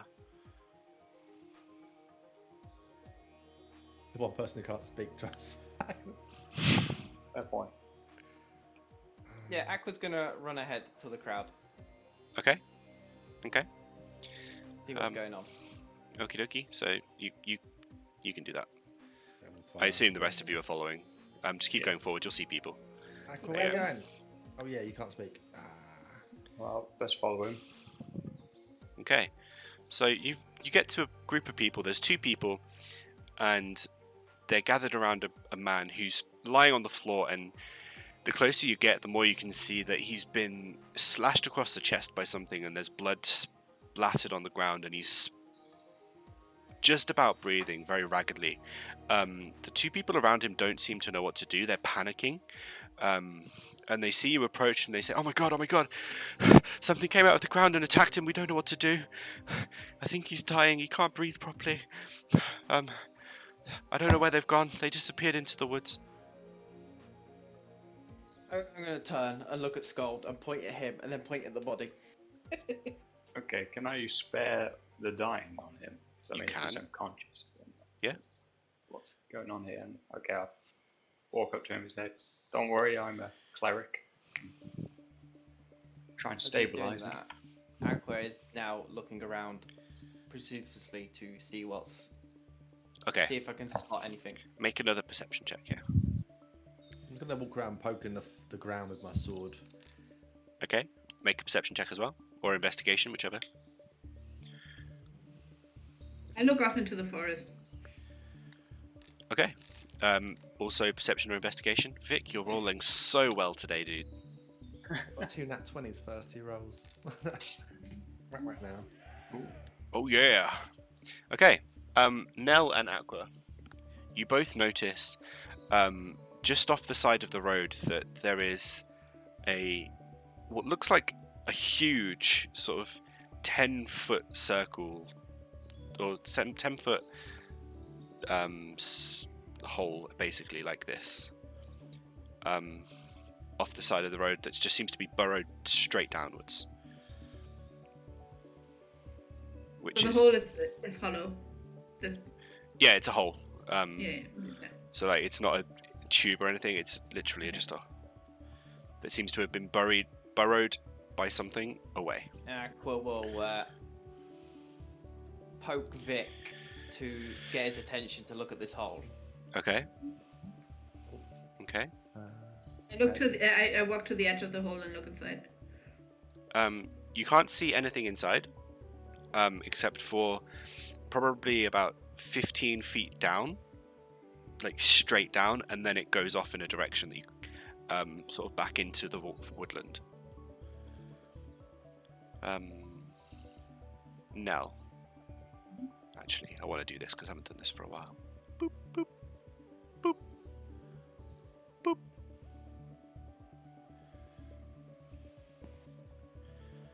Just for a change. I asked for a roll. It didn't make a pick noise. up. It didn't pop up for me. Oh. Alright, okay. Well, make a perception check then. I was wondering why it didn't make a noise. I was like, but it's supposed to make a noise. Okay. You don't quite react in time, as before you know it, you just feel the ground underneath you shaking and just rumbling, and then it breaks, and around, like, erupting into the air is dirt, chunks of rock, gravel, everything, and a creature just appears from underneath that looks disgusting. It's an insect that seems to be able to burrow with its mouth and claws, and doesn't seem to be held back by ground or air or anything. Almost very similar to the creatures you fought previously in the Feywild, but bigger, slower, and it smells awful. And as it comes up, Nell, it roars in your face, and it's going to take a swipe at you with one of its claws. Does that happen? Can I put mage armor on as a reaction? You can, yes. And by claws, I mean it's going to try and bite you. Oh no. Why That- even that? That's good. That's good.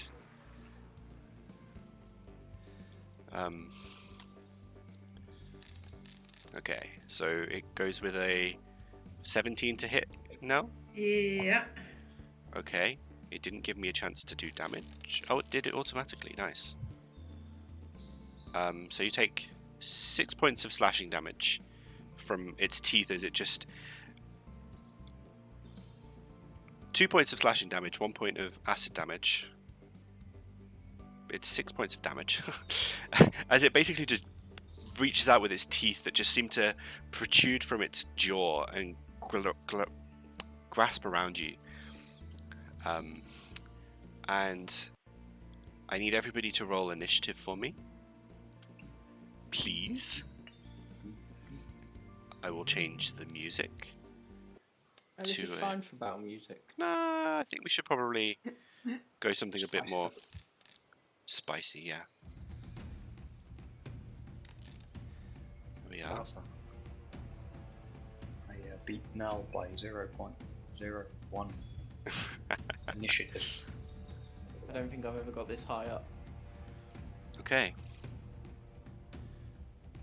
Aqua, you react just in time to the ground erupting around you, to cast your mage armor, and then ready to react immediately as Nell gets bitten by this creature. I'm gonna Chaos Bolt it. Okay? Oh, I dear. hope that one is for the... It is. Oh. Do you want to do it now or after I roll for this? Roll for this first. I'll allow you this Okay. before the consequences.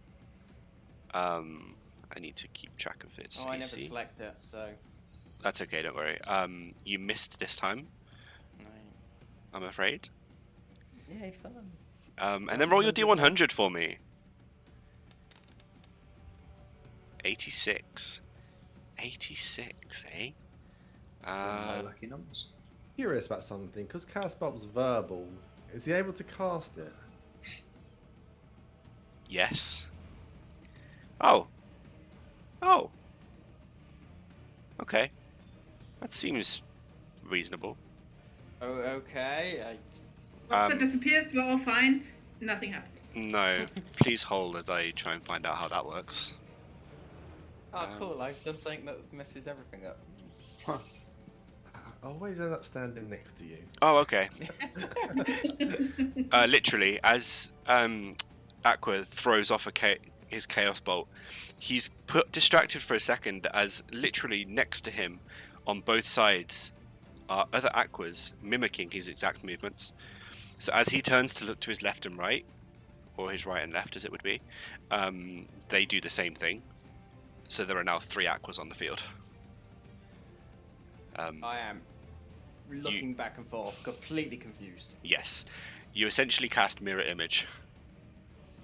Right. I think there's supposed to only be 2 of you, but I like the idea of there being 3. Oh, okay. Can we see where they roughly place? Because do they affect the fight? It doesn't. I don't think so. I think they are just I'd like. assume having a mirror image would confuse the creature at least. As if it's like the spell, like you can. I have to roll a d20 every time I go to attack you.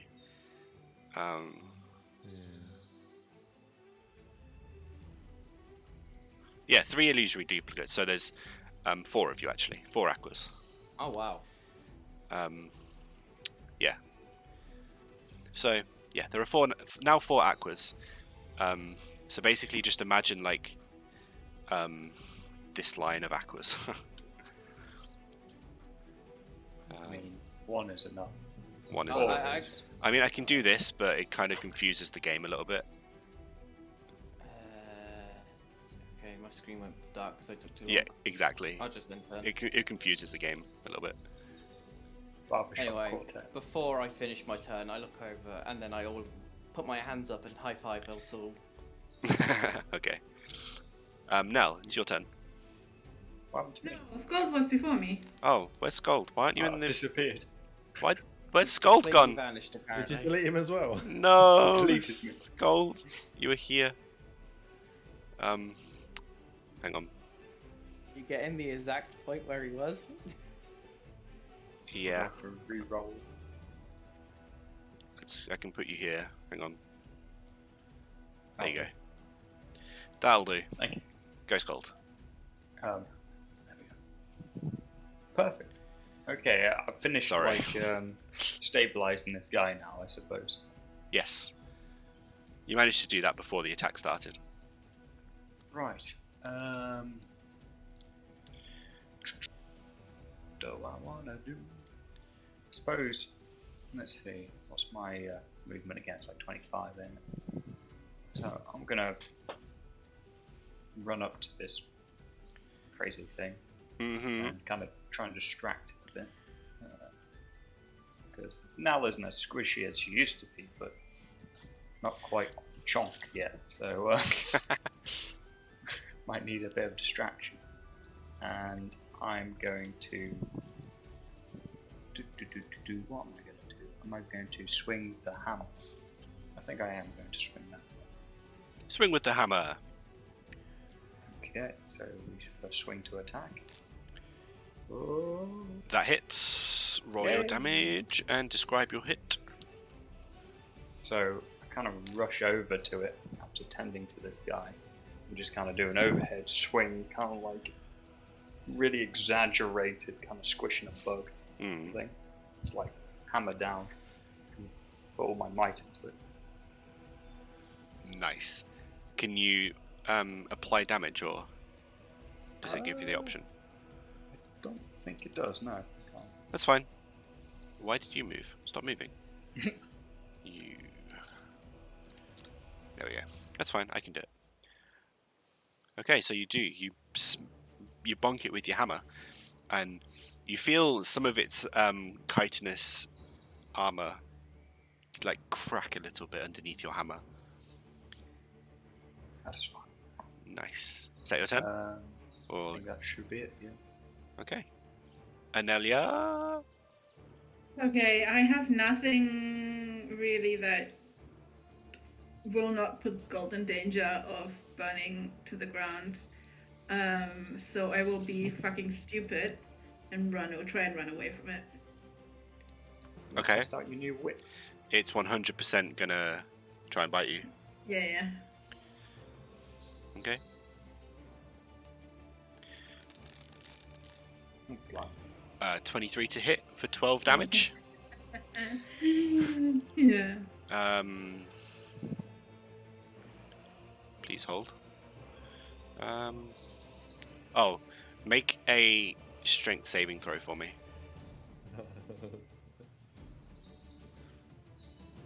A strength saving throw. Great. The one thing that I cannot. Oh wow. Okay. Okay, you are grappled. So you don't move away. I was about to say, grappled here or Do I still get an attack? Yeah, you're grappled. You're not restrained or anything. Fine, I just stab it with my dagger.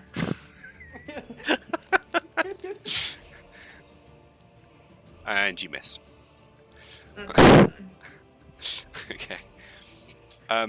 Next, with Nell in its grasp, it is going to move this way and try and get back down the hole. So, Sköld, you do get an attack of opportunity.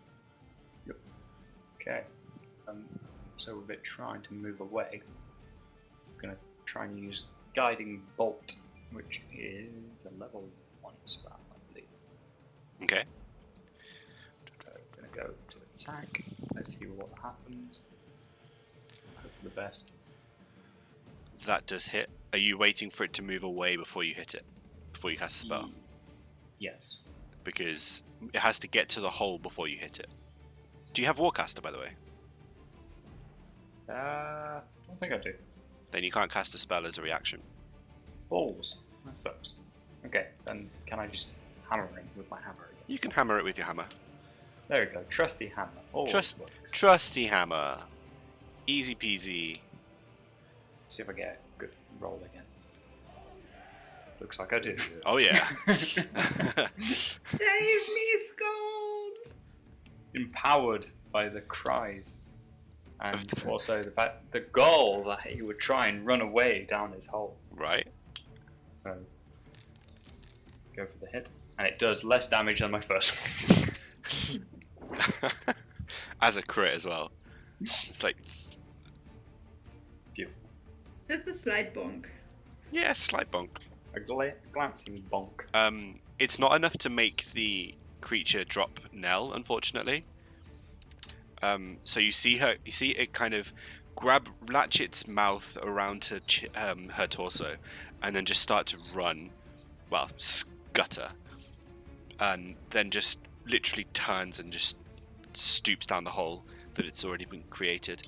And Nell's kind of stood there for a second, well, on surface for a second, and then just dragged down with it. Wow. Vic. How far down the hole? You can't see it anymore. Okay, if I move my 5, Mm-hmm. can I You see down? As you move closer, you can just see it scurrying down 15 feet and away into the forest. And it's a vertical. Wait, it's a vertical hole. Yeah. Well, there's a hole down and then it goes vertical. So 15 feet down. And It's vertical down and then horizontal. yeah, like a tunnel. Oh, okay. It's like a vertical drop, and then it's like a tunnel basically. So in those 5 feet, I'm just gonna like smash my sword against my shield, and I'm gonna Giant's Might, Nice. and I'm gonna start growing as I run, and I'm going to jump down there Okay, go for it. and take a swing as I land. Okay, I approve. Make an acrobatics or athletics check depending on which you prefer, with advantage. Skills. Don't play combat trackers in the way. Get here. Okay. Yeah, you make it down there easily, like barely even miss a stride. Nice. And then I'm gonna swing as I'm jumping down onto it. No. You miss, unfortunately. Okay. As you jump and you land, you take a swing, and your sword kind of knocks against some of the dirt that's not been dug away. Go for it, action surge. I'm an action surge, so as I spin round to swipe, I miss, but I land, and then I'm just gonna go for a backhand along the back. Okay. Don't miss this time. You hit. Oh, Just hit. Just hit. Okay. Okay, I'll do damage. I need to add a. How do I add a d6 to this, or just do it at the end? Yeah, just do it at the end. It's okay. Okay. As long as you remember to do it, you're okay. Then a d6. Then I'm gonna add my fire into that, which I need to remember what it does exactly, but I know it locks it in place at least. Playing a game of Yu-Gi-Oh! When you hit a creature with an attack using a weapon, you can invoke the rune to do extra 2d6 fire damage, and it must succeed in the strength DC 14 or be restrained for Amazing. a minute. So Okay. I rolled 2d6 for the fire damage. Okay. Wait, I did 1d6 plus 2. Roll again. Okay. Let's do 2. Okay. So And 6 then- points of damage. Yeah. Fire. And then strength DC 14 or locked in place for a minute. Saving throw. Yes. Okay. 10. Okay, so it's locked in place for a minute. Nell, Yes. make a strength saving throw.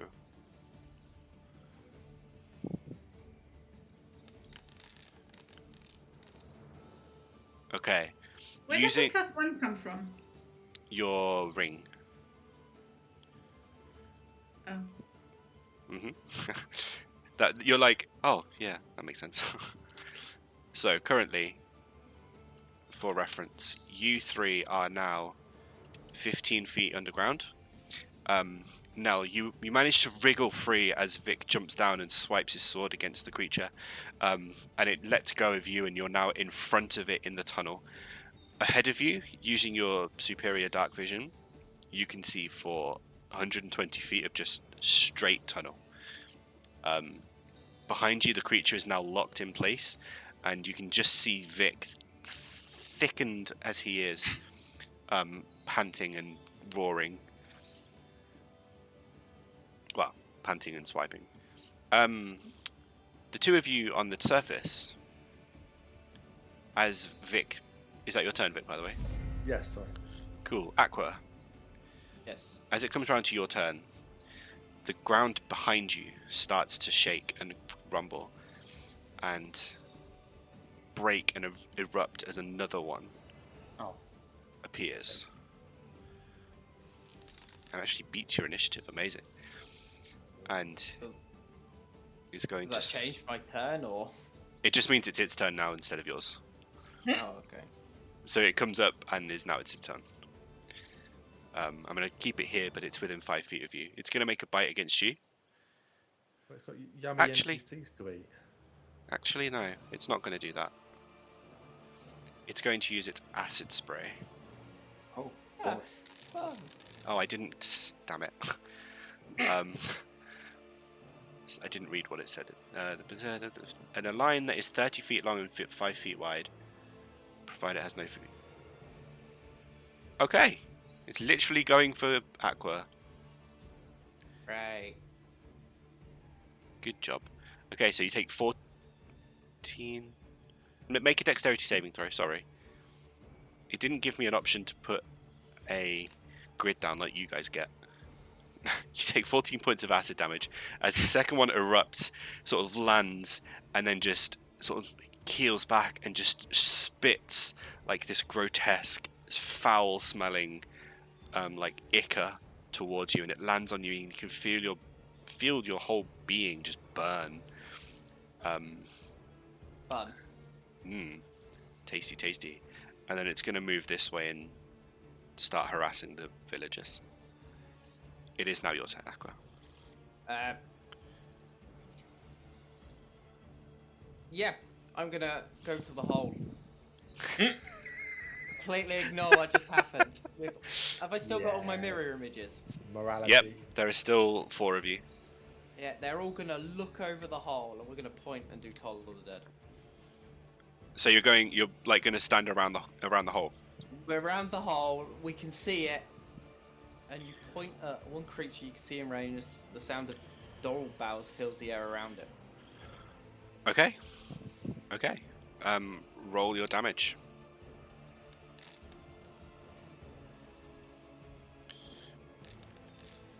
It's already damaged, so it should take the extra, which I think it rolled. Yeah, it rolled the 1d12. So There we go. With all the damage that you managed to deal with your spell, you just hear a loud dung, and Vic and Nell, it kind of rings in your ears in this like enclosed space, even with the dullness of the dirt. But then you just hear the creature go, and then just falls forwards. Just I miss. shout down. Right, guys, we have another one that's just appeared. We might need you back up here. Except you don't do But that. we can't. You can't talk. Oh yeah, I can't. I forgot. I'm gonna be annoyed at myself. Just not stand there, looks like I think you're talking, but Yeah. it's not. Yep. That's my turn then. Okay. Sköld. Okay. Well, I shout then. How's it looking down there? Because I need to figure out what I need to do next. Whether I should go for the one down there or focus the one up here. So I'll look over to Aqua. I'm going to make that disappear so it's not quite so cluttered on screen. Okay. Aqua, you gonna give me any indication of how it's going? No, I just look annoyed with myself.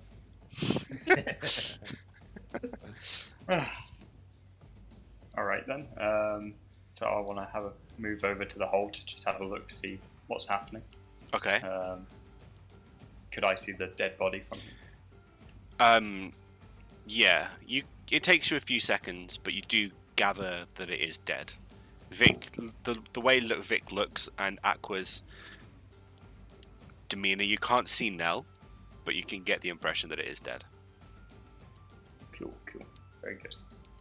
Right, so I'm going to assume that they can handle themselves now, and when they come back up, I can always treat them for any injuries, but we've got more pressing issues with this guy up here harassing the person I had just saved. I'm going to be annoyed if he dies, so we're going to target this big boog. This big boog? Okay. Let's try 2-9. Is that targeting? It should be alt left click. Not left click. Let's see. There we go. There we go. I'm going to do the guiding bolt. I want to try it out. I want to see if I can actually hit the thing. Okay. We'll start just level 1. Go for the attack. That hits. Easy hit. Very good. Good. Pew! Roll for damage. Oh, that's a cool animation. I like that one. That's Right. a lot of once you rolled that Sköld. I'm new to this, eh?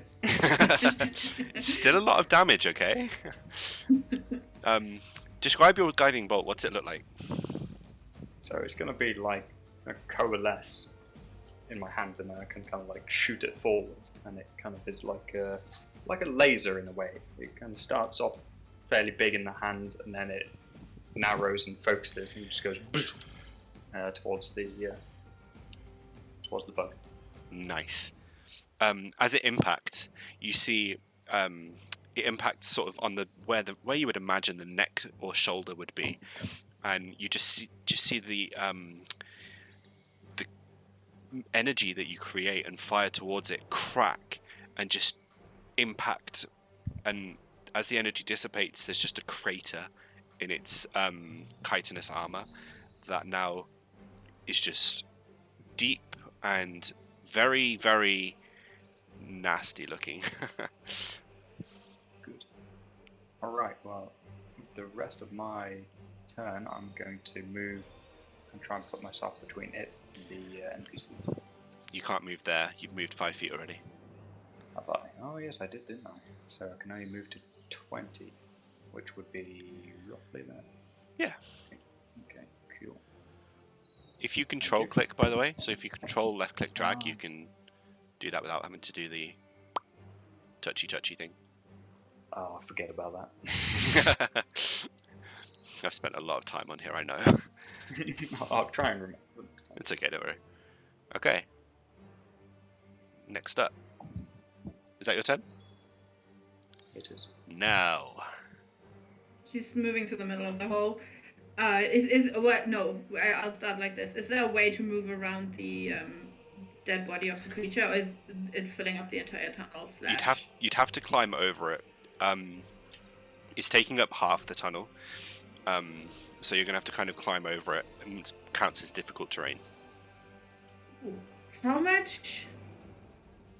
How tall would it be? So if I climb on top of it, let's say it's 10 feet. How tall in the air am I? You can't stand up. You have to crouch. Like you have to crawl over it. Basically, it's literally like a 15-foot diameter hole. And you need to, if you're on top of it, you can't stand up. You have to crouch. Okay. So I crawl over it until I'm back into it, like outside of the tunnel. How much movement does it take me? Basically, if it was here as well with you, then it takes you 15 feet. So 30 feet in difficult terrain. 15 feet in total. Okay, so I still have 15 feet movement. Yeah. Okay. Is it... So when I'm inside the hole... Sorry, this is going to get complicated. I have a plan. If I'm inside the hole, can I stand up on top of the creature, or No. am I standing in the hole? Okay. Then I look at Vic. Vic, can you fly? No, I'm just gonna jump and climb. Hopefully, Can you take me with you?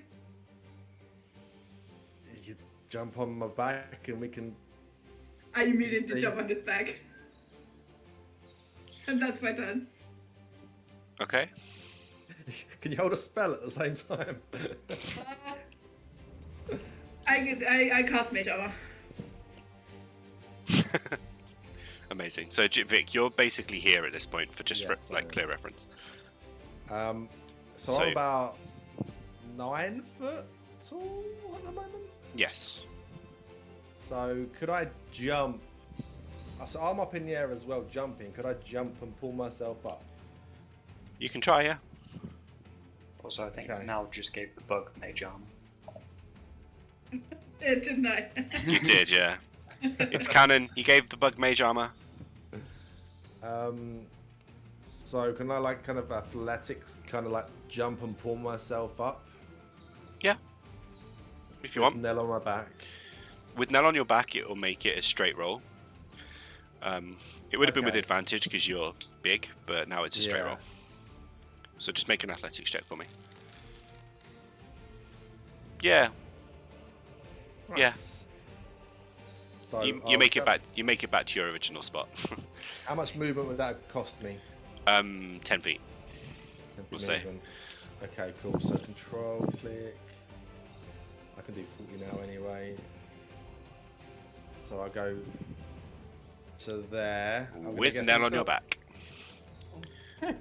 If that's so, yeah, okay. Mhm. Can I shrug her off as I'm moving? Sure. Where do you want to So struggle? halfway. That's about halfway. Okay. Yeah, that'd be.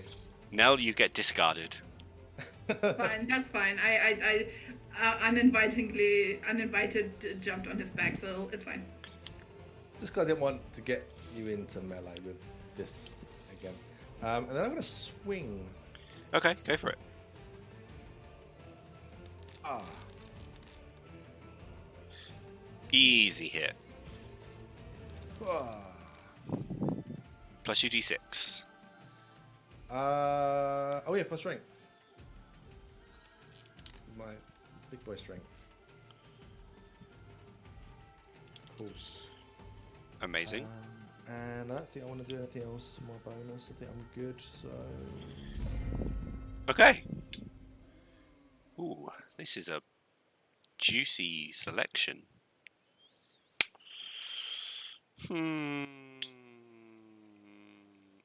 Who did more damage? Was it Sköld? yes, I Believe believe so. so. I did 9. Okay. 12, Yes, Sköld did 12, didn't he? I hope you like getting bitten, Sköld. Oh, he misses. Not today. Not today. Okay, well, he goes to bite you, and you just manage to get your shield out in the way and jam it in its mouth momentarily. And as it pulls away and you pull away, you see a tooth just fly out onto the floor, and then some kind of like Icarus liquid just drips down with it. It's going to try and burrow. So it's going to burrow down. Both of you get attacks of opportunity. Okay. And it's going to try and... How much burrowing speed does it have? We'll go for... Nope, not plus minus plus minus. I'm going to go for that. It's going to try and burrow down.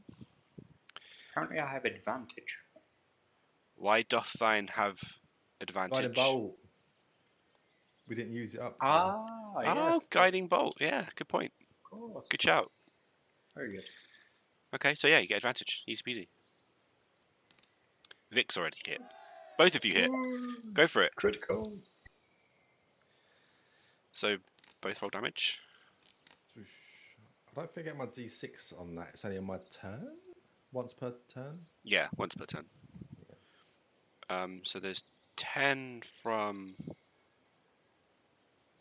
Sköld, 7 from Vic that isn't being added. Minus 7. I didn't target, did I? Oh, that's why. That makes sense. My bad. The music has stopped. Let's change the soundtrack. I can't change the soundtrack. Just put that one on. I can't put that one on. Ugh. Let's play that one. There we are. Okay, so it's still managed to burrow down. Both of you get like beautiful hits in. Sköld, you feel more. You basically managed to connect at the same point your guiding bolt did, and you can now see like the armor is just obliterated inwards, and you can see like the innards working. And Sköld, you follow it up with your greatsword and just sort of stab it in. It still manages to get away, but you can hear like the grunts of pain. Oh, it's quite resistant, this one. Aqua.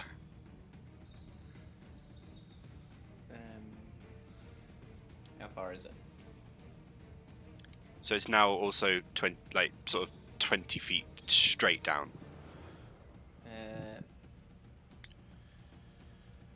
I would still be able to see it, wouldn't I? Yeah, I mean, if you're looking down, you can still see it.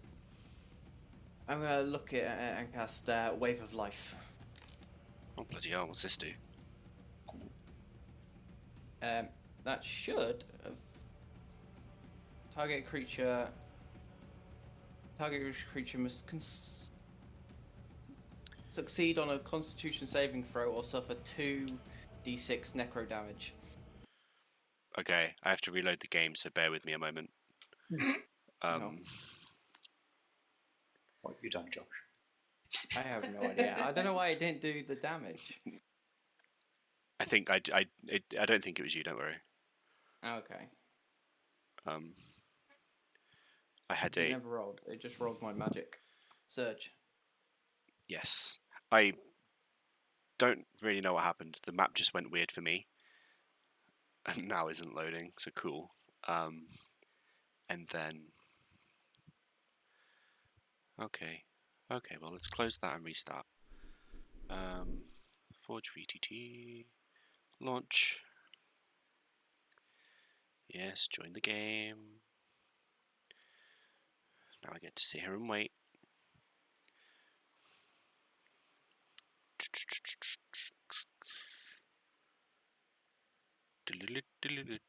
Technical difficulties.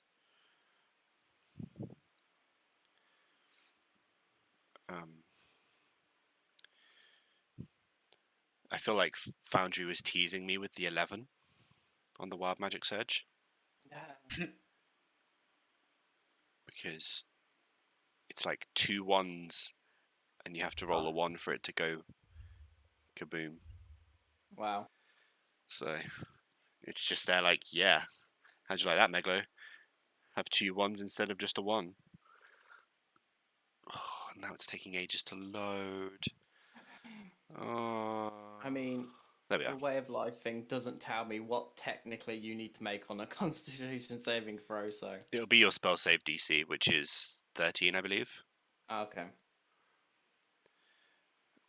So, whoops. Right, get rid of you, get rid of you. The music's back. Okay, let's look in the right spot. Aqua, your spell save is a DC 13, yeah. So, Constitution save. 13. Okay. I succeed with a 15. Okay, then you only take half as much damage. Can you roll it again? I never rolled the first time. Oh, so okay. Do it again then. I'll roll them now. Great. Take 1 damage. And that 1 damage then goes to now for 1 life. Oh, yeah. Now you get a hit point. Oh, nice. It's done more healing than the healer. Yeah. And that's my turn. Nice. I feel like that's a very Aqua thing to do, honestly. Sköld. It's your turn. It's now 20 feet underneath you, like underground. Straight down, you can see it, but you can't reach it, obviously. Okay. In what sort of shape is it? How bloody? You can see it's looking very rough. Just from the site that you left it in, or the state you left it in previously. Yeah, it's not good. Yeah. what I'm gonna do. I'm gonna try and do guiding bolt. Can I do it as a level 2 attack? You can upcast it. Looks like I can, yeah. How do I do that again? Cast the spell, and then it should give you the option of what level you want to cast it at. Ah, yes.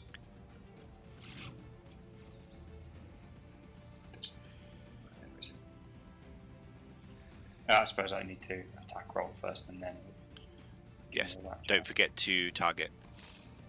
Oh, Never mind. It hits did. anyway. You're fine. okay, then damage. Oh. Default. Again, because you don't have Warcaster, it's a ranged spell. Oh no, ignore me. It's underground. You're fine. Roll damage.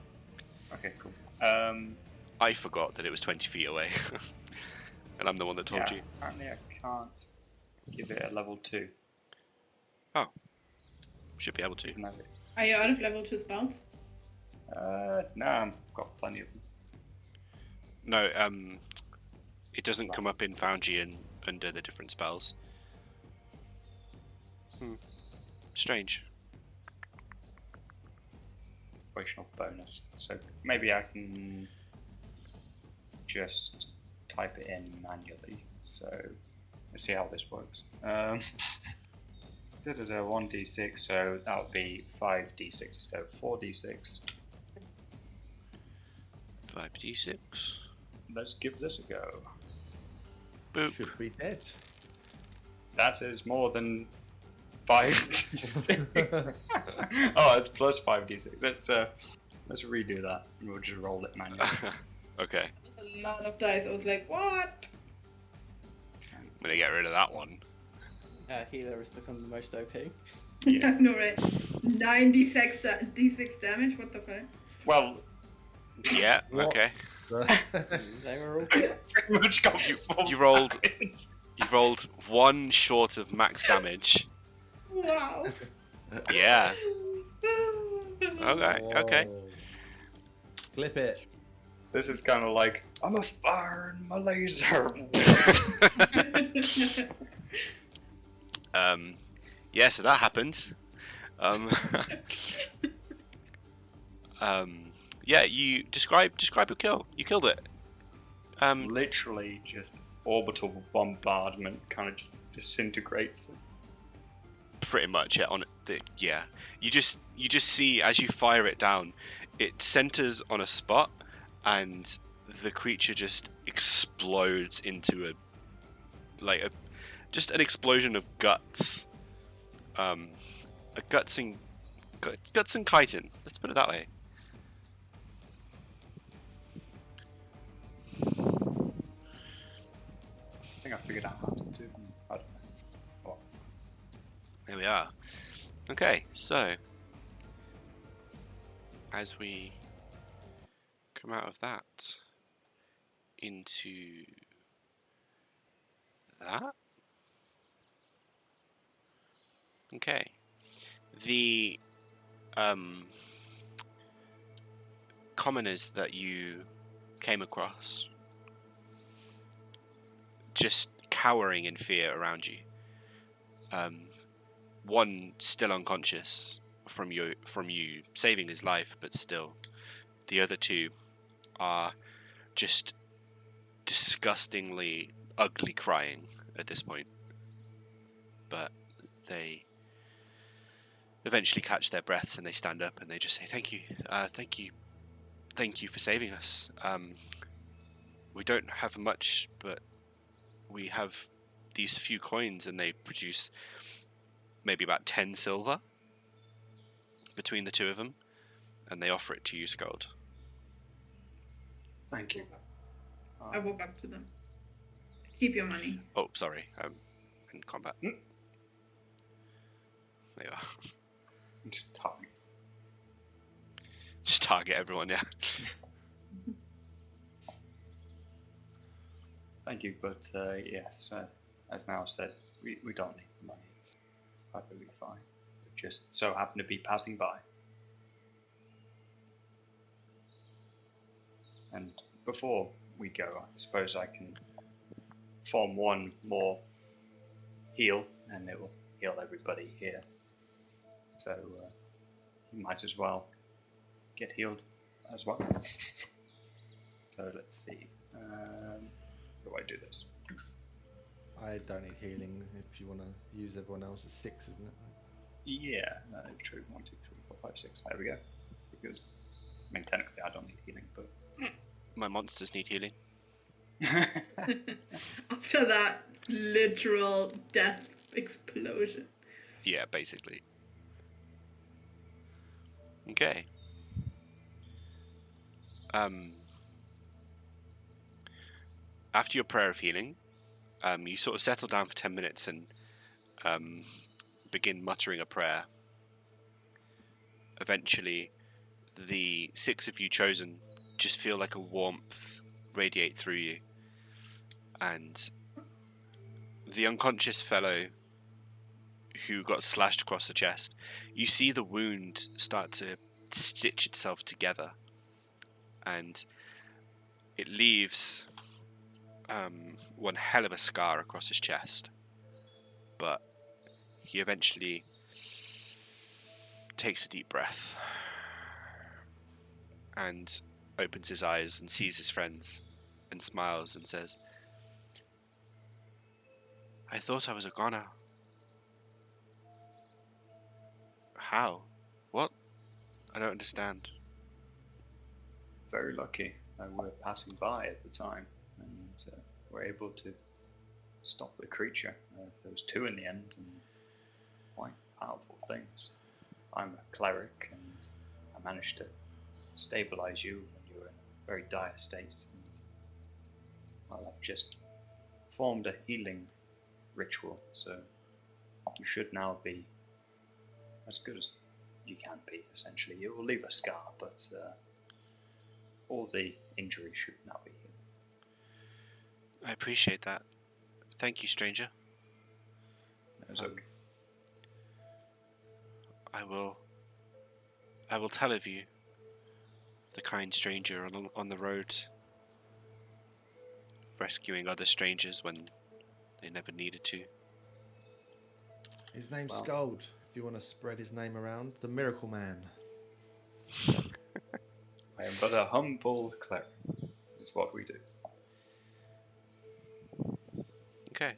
They begin packing their things, and the 3 of them start wandering off in the direction. They bid their farewells and they head off.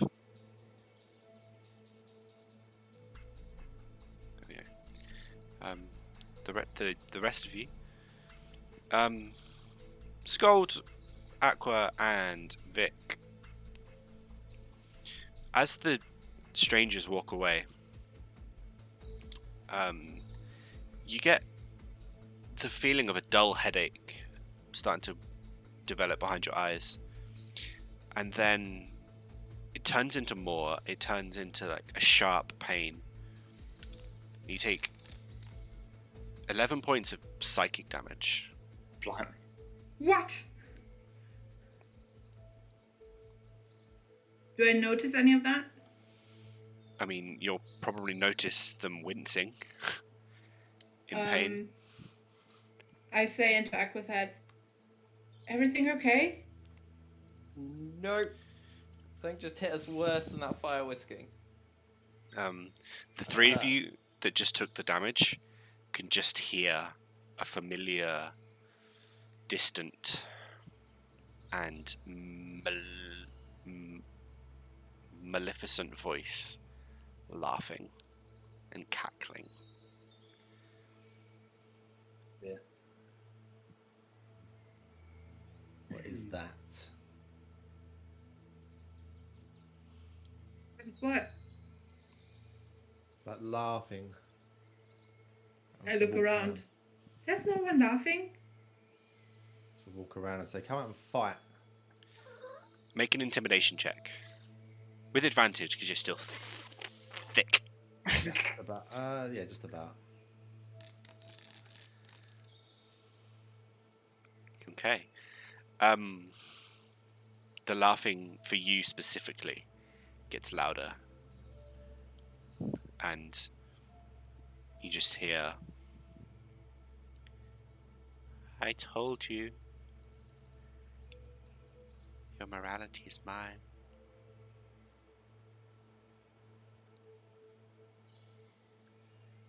Oh. Aqua is gonna head off a little bit away from everyone. He's gonna, because of this pain and fact he can't speak and that it's nearly cost everyone this time. He thinks this damage is still to do with him. He's gonna kneel down and think of the Feywild and pray to the Feywild, hoping it will hear him to change or get rid of the effect that's on him. Okay. Make hang on.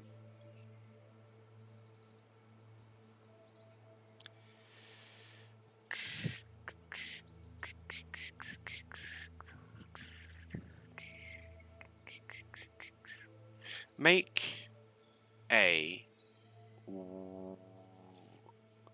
a Constitution saving throw.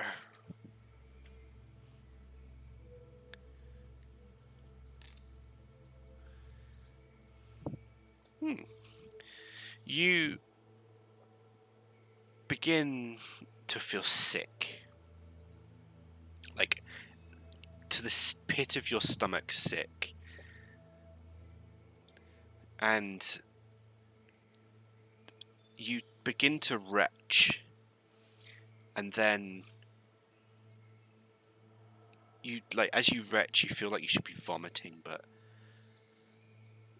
there's nothing coming up. And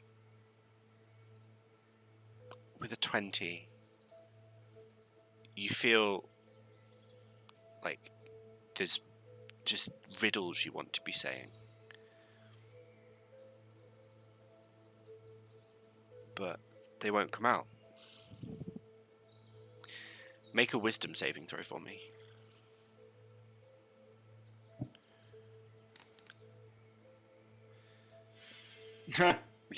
Oh, nice. You, as you're retching and you're keeled over and your stomach starts to cramp with how much it's retching, like dry retching,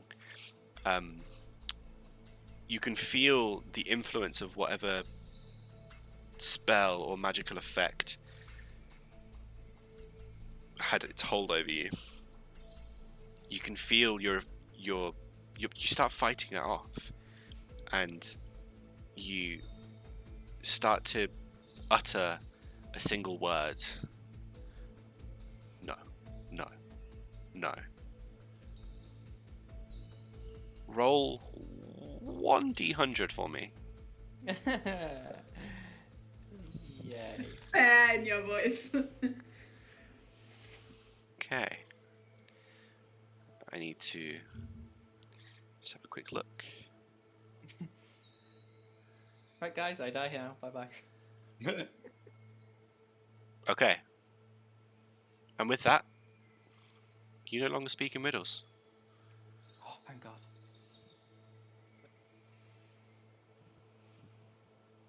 Mm-hmm. And we're like, guys, wait, guys, I'm back. I Roll can a D1. finally speak. Roll a d10 for me.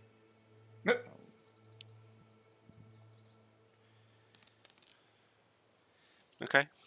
So,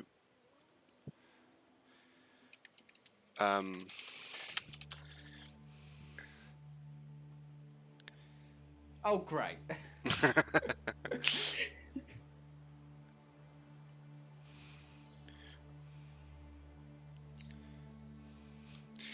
okay.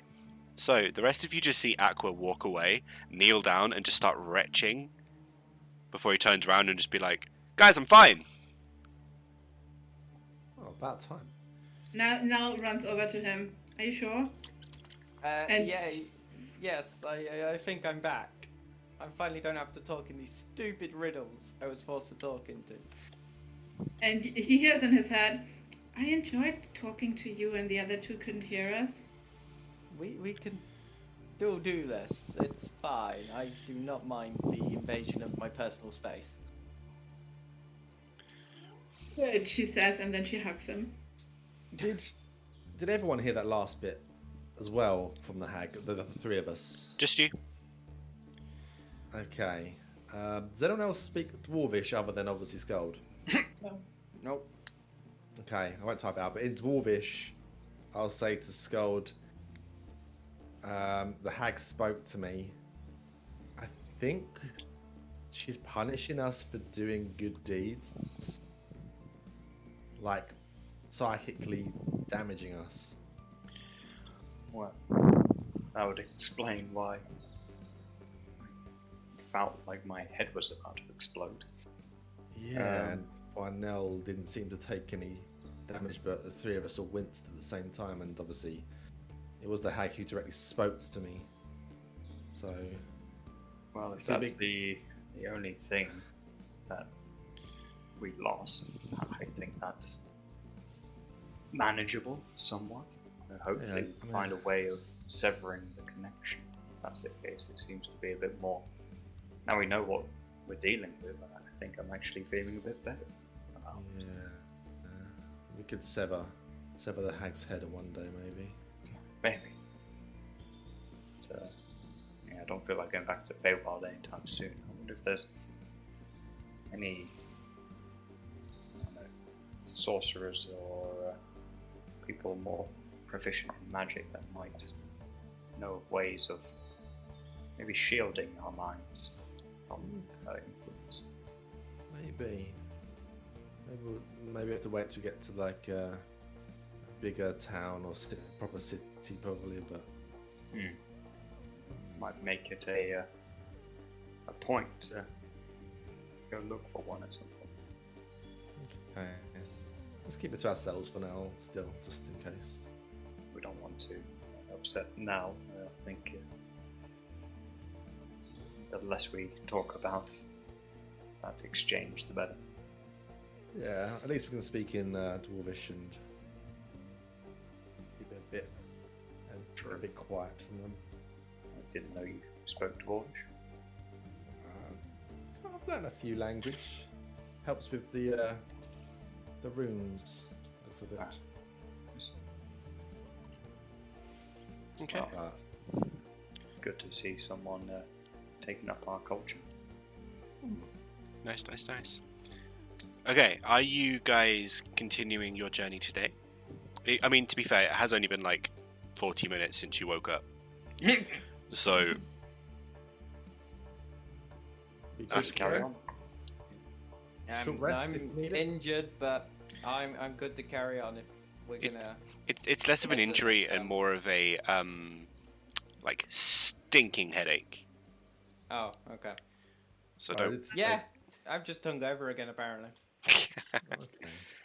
I just want to have a quick look at these creatures, and she's doing her usual thing. Is there anything she can salvage? You have to jump down a hole, I think. You'd have to jump down the holes to both of them again. Okay, I'll go down the hole. Okay. How?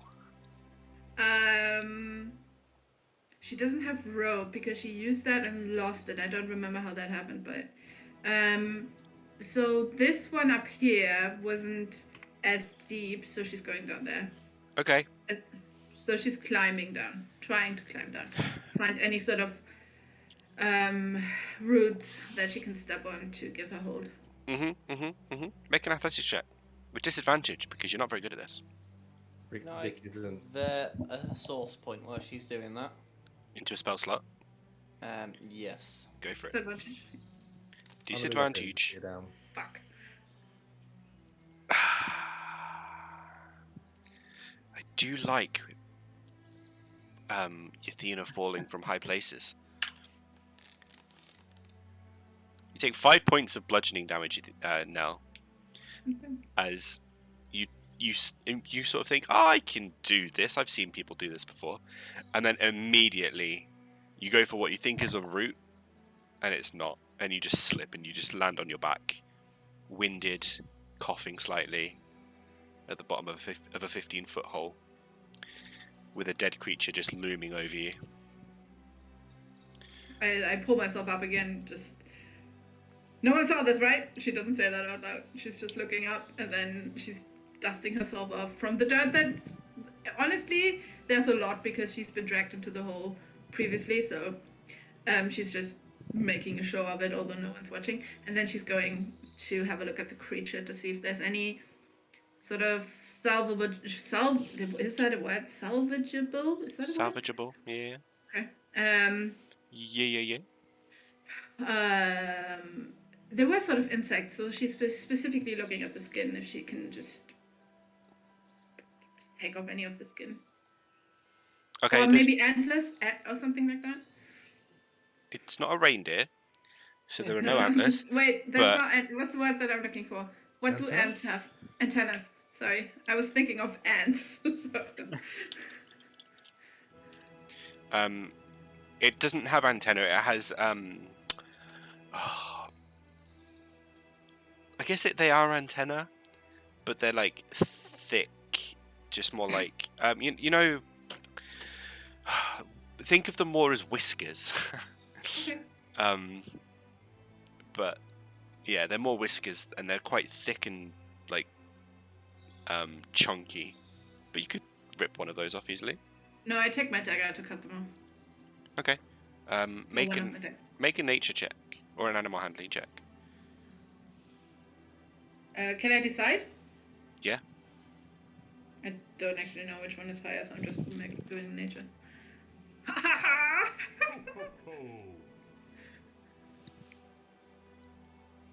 Okay. Yeah, you managed to just slice it off. Easy peasy. I look forward to the nat one as you try climbing out of the hole. So yeah, you now have a an unkeg whisker slash antenna. How big is it? Like, It's probably about a foot long, and maybe an inch circumference. Not circumference, diameter. okay. Is there any sort of blood or oozing liquid coming out of where I cut it off? Yeah, it's pretty grim. It smells. It's kind of greeny grey ichor. Okay. I clean it off a little bit in my clothes. They're ruined anyway. And I stuff it in my backpack. Okay. Okay, so the hole is 15 feet up. Mm-hmm. Before I attempt to climb out or do anything, I want to investigate whether there's any sort of stable roots that I can step on or that I can hold on to pull myself up. Make an investigation check.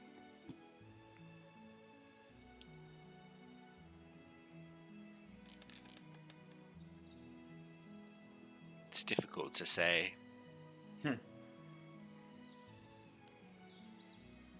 Okay. I take out my whip Okay. since I don't have a rope.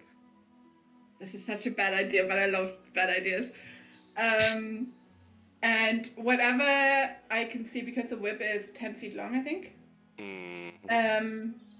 Whatever I can see, like around 10 feet up, whether it's 9 feet up is fine as well. That is such a. Why would I do that? No, that's so dumb. I just start climbing out. What do I do if I get 9 feet up? Great. No, I just start climbing out. Sure, make an athletics check with disadvantage because you're not very good at this, Yeah. and also yathina and heights. Fuck! Oh no. Okay. Solid 0. So you get about 5 feet in the air, or 5 feet up the side, and you just slide back down. You don't get purchased one time, and your hands just. And you think, never mind, I'll try again. Resilience, perseverance, it's key. And then this time you're doing really well. You get about 10 feet, and you just slide back down. It's not working. You need any help down there? Yeah, Del's been gone for a while, guys. Vic's fine. Yeah, I suppose we are looking over to see what's happened now. You can just see Nell, the most pitiful sight you ever did see. There's this Even sort of more like pitiful than usual. this like horrendously burnt early 20s lady just trying to climb up a dirt wall and getting a few feet up and then just sliding back. She's covered in dirt. As I see her struggle, I'm gonna convert another source point. Right.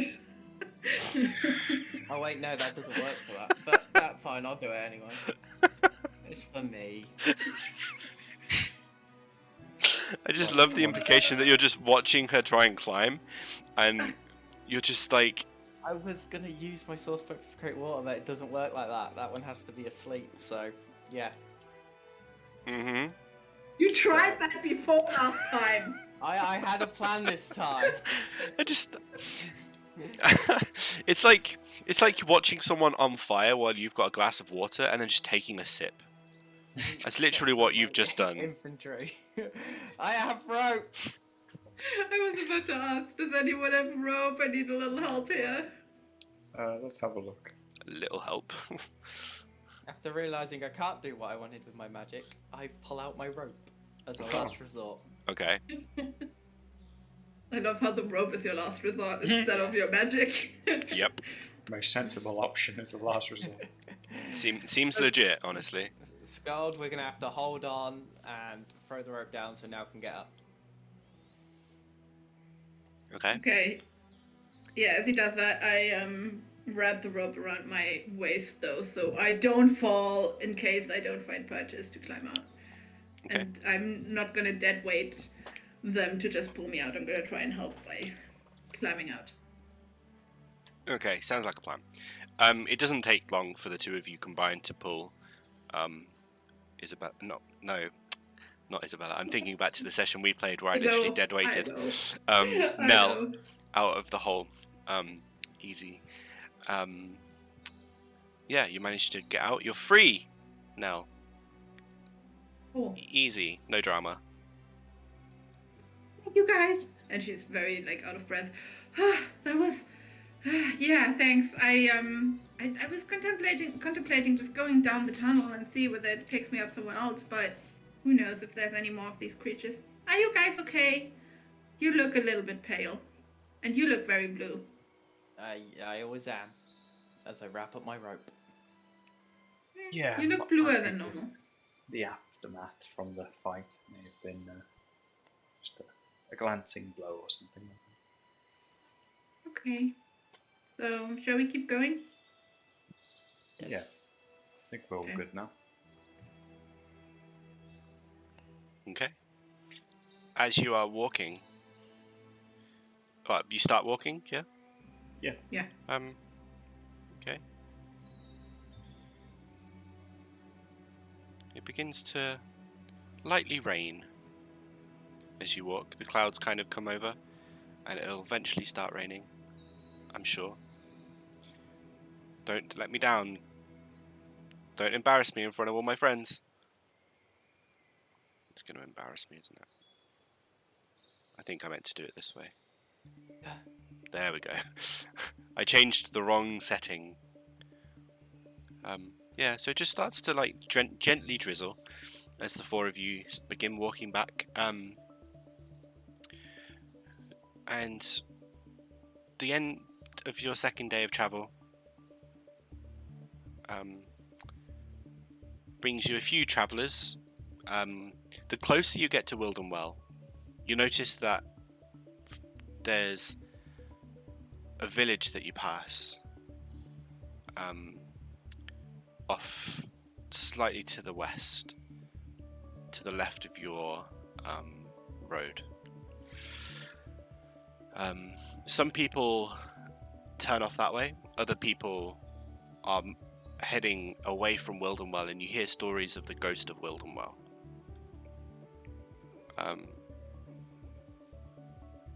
As you stop, if you stop to ask people about it, they tell you that the hum and tap killer is just uncatchable and has such become a ghost, or maybe was always a ghost, who knows, and has such become the ghost of Wildenwell. you get elaborate and varying stories from everyone, especially next to the as you pass the village, which you learn is called Chalice.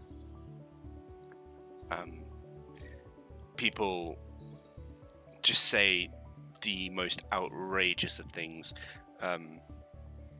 that the town is doomed, that demons or devils have invaded, and that nobody should go near Wildenwell. Others are just saying that it can't possibly be one person; it must be a group of people. Because how could one person commit so many murders so close together, and just so efficiently, and not get caught? There's a varying degree of opinions. I mean, feel free to ask if you want to interrogate further anybody that you see. If you have any specific questions. Yeah, I suppose first we can ask if anybody's seen this murderer. If there's any rumours of what they look like. They're human or other. Did anyone survive? As you ask these questions, and there's a group of three beings. There's one halfling, a human, and a tiefling. All female. They all seem to be heading away from Wildenwell. The halfling lady, who seems quite thin for a halfling, hair tied up in a very messy bun. She says, no, nobody's seen them. They're the ghost of Wildenwell for a reason. Nobody survived. The killings are very efficient, and that's what's got us all scared. Sorry, sir. I wouldn't recommend going there, to be honest. We're trying to find out more about the murders that happened, just to see if we can connect any dots. Maybe find a way of resolving this. The tiefling, purple and very well put together, but also cheaply, kind of balks a little bit at the comment and says, you adventurers who always think you have the solutions, but no. You're not part of the solution, you're part of the problem. You are part of the problem. I don't see how. Well, someone's got to stop them. You want to be our bait? All of them just look at you and shake their heads. No fun. I think we should be going. Good day. Good luck with your endeavors. Okay. Best of luck in whatever you do. And they kind of skirt around you, leaving a nice wide gap. And then they start walking off behind you. I look over to Nal and go, I think it's what Sköld said. Yeah, probably. People have no adventure in them these days. Also, I have a feeling that people are, I don't know, I think it's just all myth and legend, it seems. There's no concrete. Oh, they're definitely running from something. They could just be scared, but still. I don't know, something doesn't feel right. Usually there's some information, this person, is said to be X, Y, and Z, or they kill people by doing this or that. They have a pattern. Usually.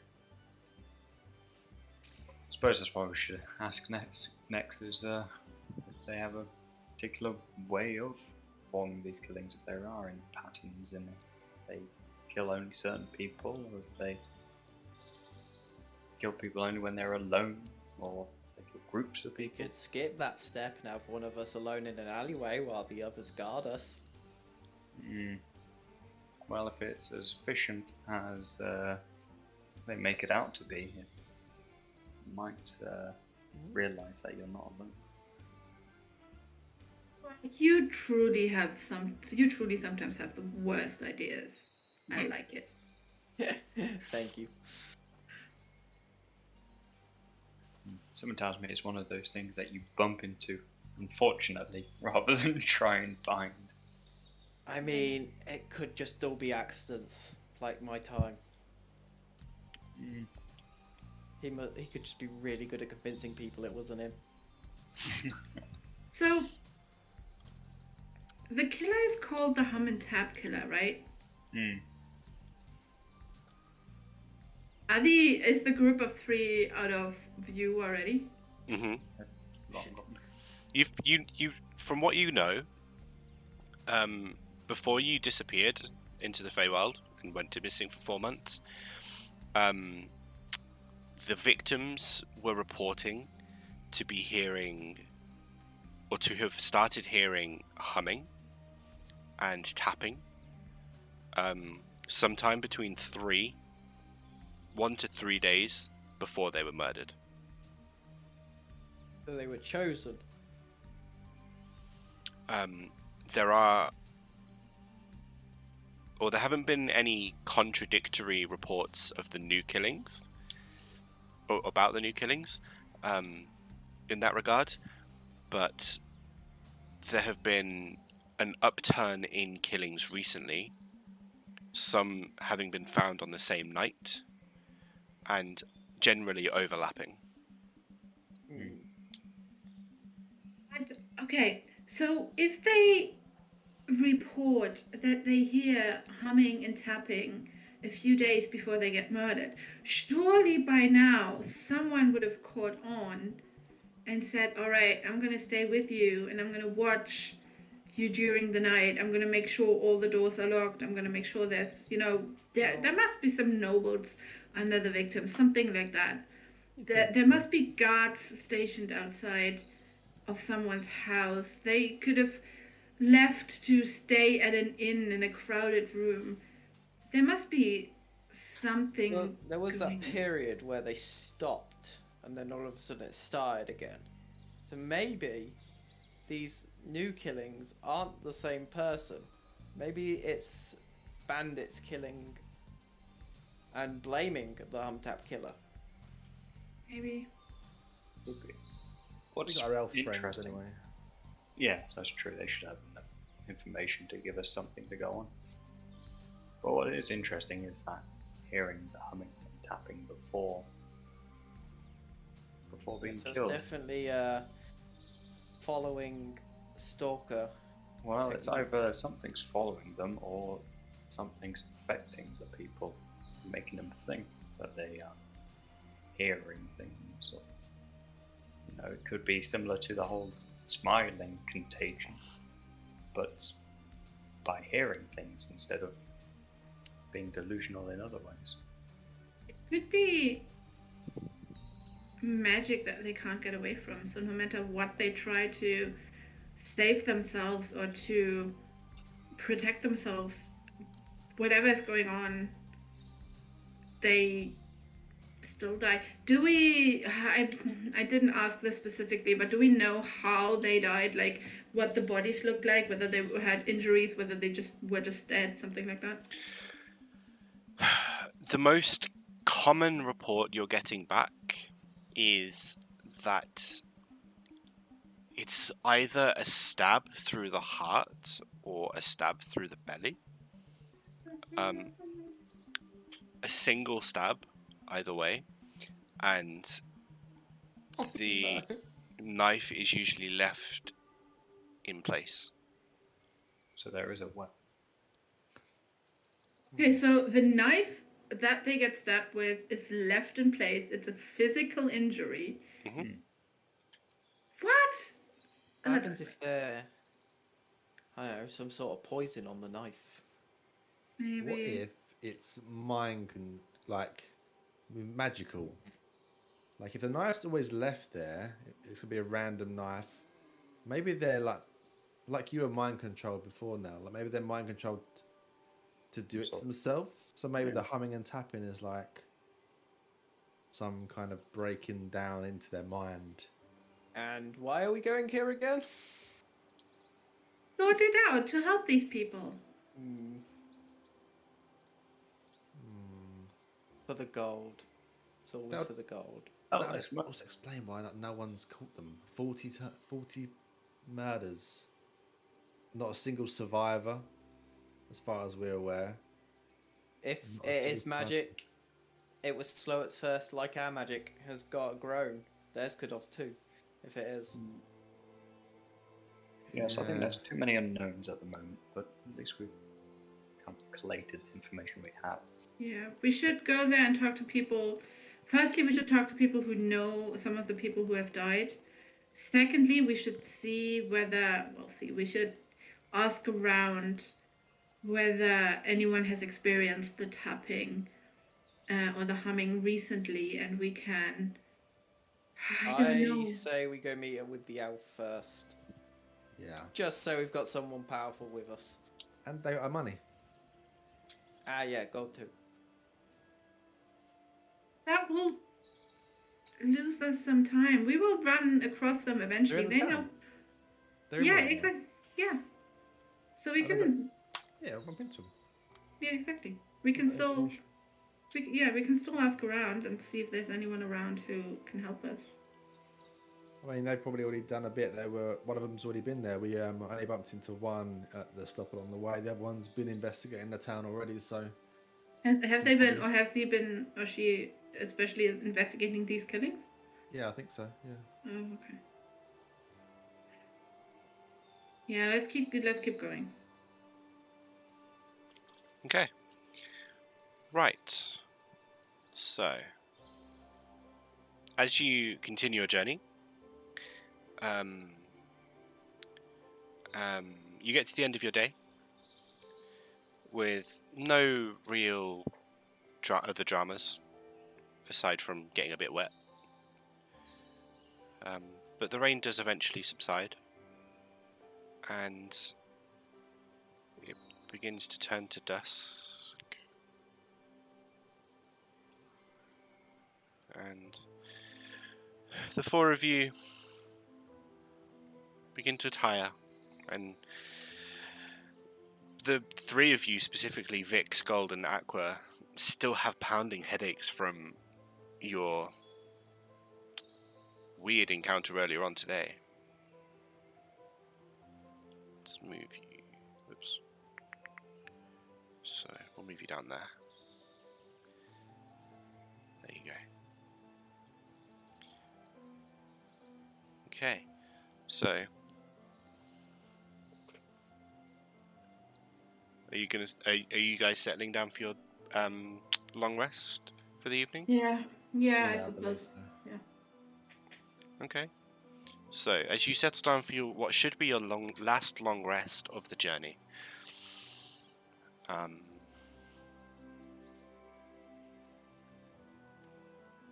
what's the watch order today? I'm taking first watch because I'm tired of everyone nagging me about about falling asleep. So I just want to stay up now and then go to sleep and not wake up again in the middle of it. Okay. Okay. So, roll your perception check for me.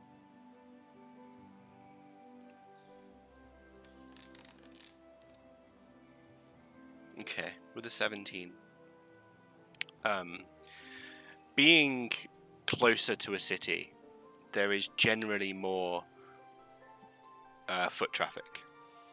So, being close to the road,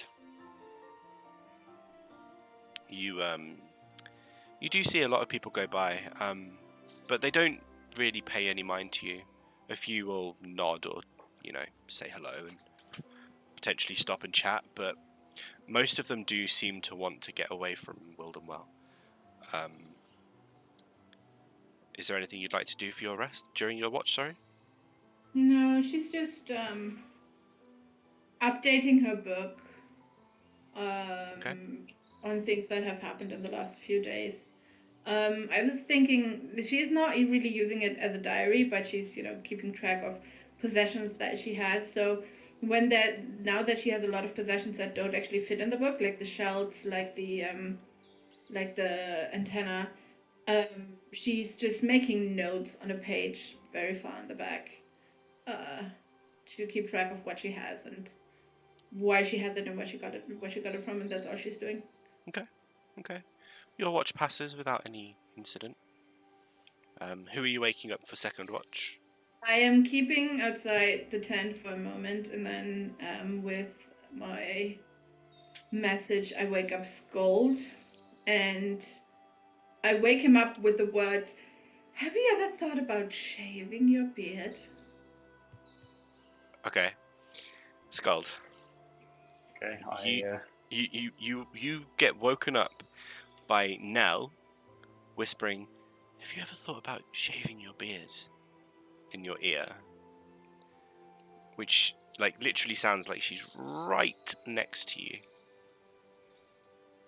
okay, I kind of open my eyes a bit, surprised by how close it sounds, and realize that she's not right in my face, and kind of stagger up and go, "No, not really. It's a part of our culture. It would be like shaving your head." Do you say that out loud, or do you say that in my head? I say that out loud. Okay. I mean, I wouldn't mind shaving my head. It's not really my hair is. I mean, it's pretty, but I don't. Anyway, it's your turn. I'm going to sleep. Okay. Somewhat perplexed by the whole situation. Yeah, it was go on my watch. a random exchange, to say the least.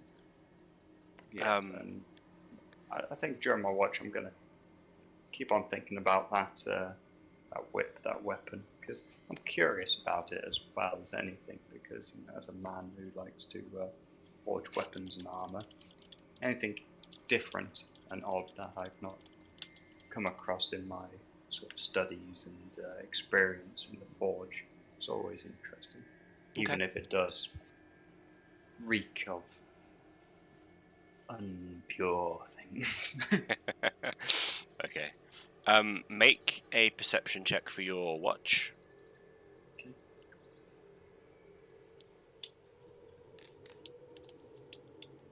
Nice. It's a very quiet night, despite how weirdly creepy the music sounds. And you notice that the sky is very calm.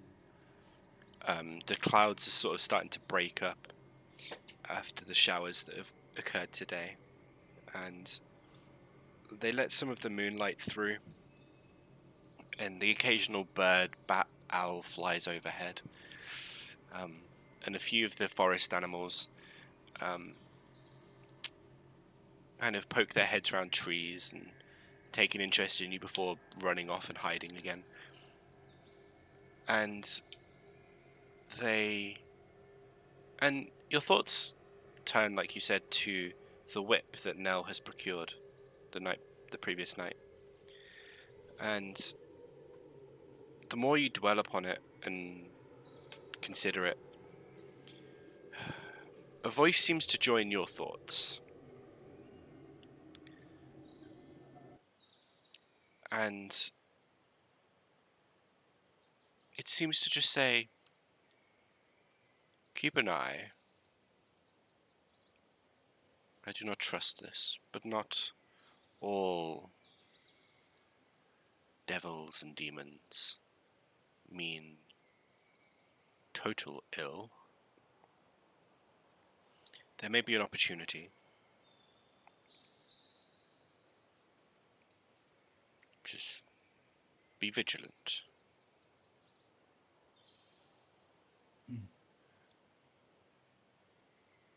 fair.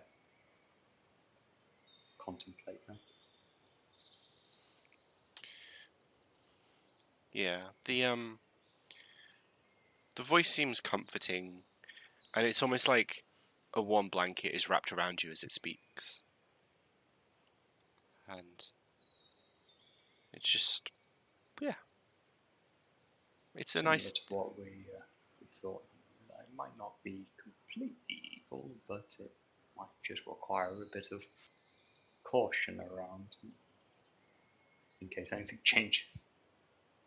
Yeah, probably. Probably. Your watch comes to an end. And Okay. who are you waking up to take over from you? I wake up Aqua as he has now regained his ability to talk and most of his sanity as well, so that's looks good. Okay.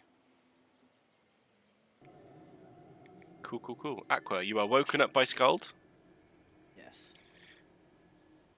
who seems to have a sort of serene look on his face. A happy look. Content. As he swaps with you for the night. Roll your perception check for me. And then, if there's anything you'd like to do tonight, let me know. No, So- I finally get up and I finally realise what I've been having this weird reoccurring dream since I got that drunk. Mhm. And I've not quite understood what it was, as it's just been a random mishmash of words. And being woken up pretty much in the middle of it,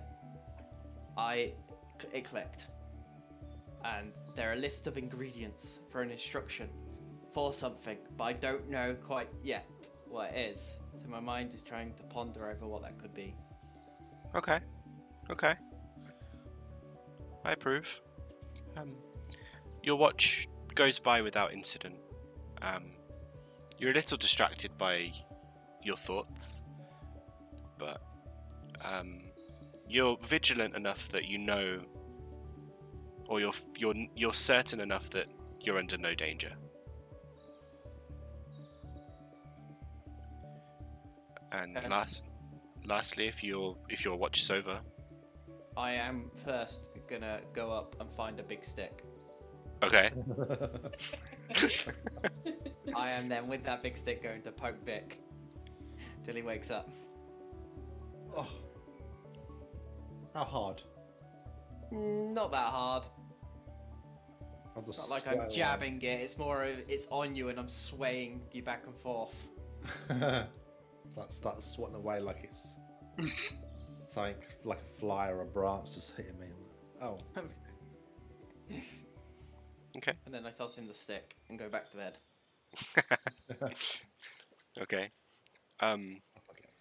Seems legit. Seems like an Aqua wake up call. Oh, yeah, with a stick last time. It's payback. Yeah, exactly. Make a perception check for me, Vic, and then if there's anything you'd like to do tonight, let me know. I don't think so. There's nothing really.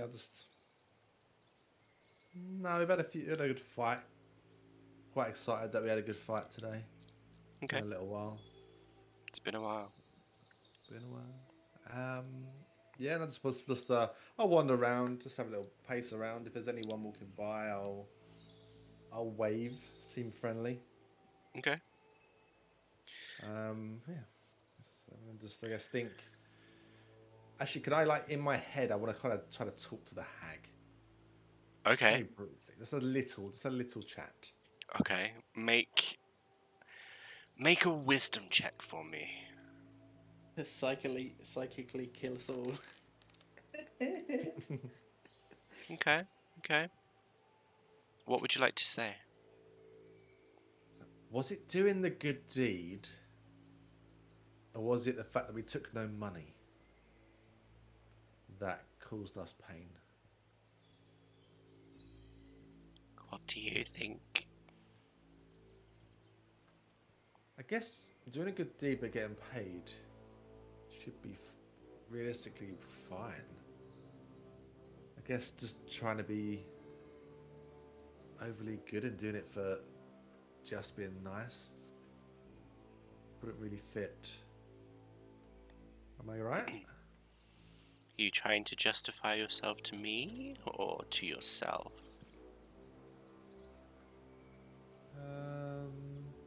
I don't know. Like, I just don't want to get hurt anymore. I'm quite happy just making money. Like, if we help people, I need to charge in the future. You know. Well, I suppose we'll have to wait and see, won't we? Oh, you're no fun. Oh, I'm a lot of fun. You're going to have a great time in Wildenwell. Oh, do you know who's killing the Wildenwell? Oh, I have an idea. Is it one of your sisters? Oh no, they're not. They're a long, long way away from there. But I Give have me a my hint. fingers in many pies. Give me a hint. One for the road. Roll a persuasion check. Oh, yes, okay. You got this. You got this. I wasn't expecting it. Oh, You it's a have got 7, this. thank God. It's bad. Roll with advantage. Roll again. Oh, she likes me. You got this. You got this. Persuasion. Yes. Oh, Okay. Okay. Please hold while I find the right bit of information. wasn't even after this kind of information. It's good. Bonus. It's not that one. This one doesn't even have any. Oh, there it is. His name is Jerry. He lives on 2nd Lane. It's got a weak left knee. It's just like, hello, my name's Keith.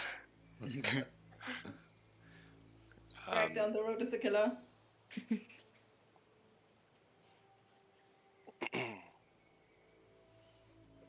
A man with 2 daughters that he just wants to find. When he goes missing and they're not there, he's bound to lose his mind.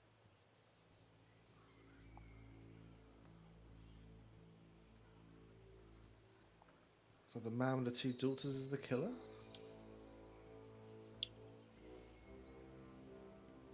No response. I'm not going to say thank you, though. Good. And I'll just ponder that. A man with 2 daughters that wants to find when they go missing. No, when he goes missing and they are not there, he is bound to lose his mind. Oh, that's close enough, anyway. Okay. And I'll ponder that for the rest of my watch. Okay. And as the sun rises on a new day, we will end the session there today. You can all take your long rests. Forget otherwise. Nice.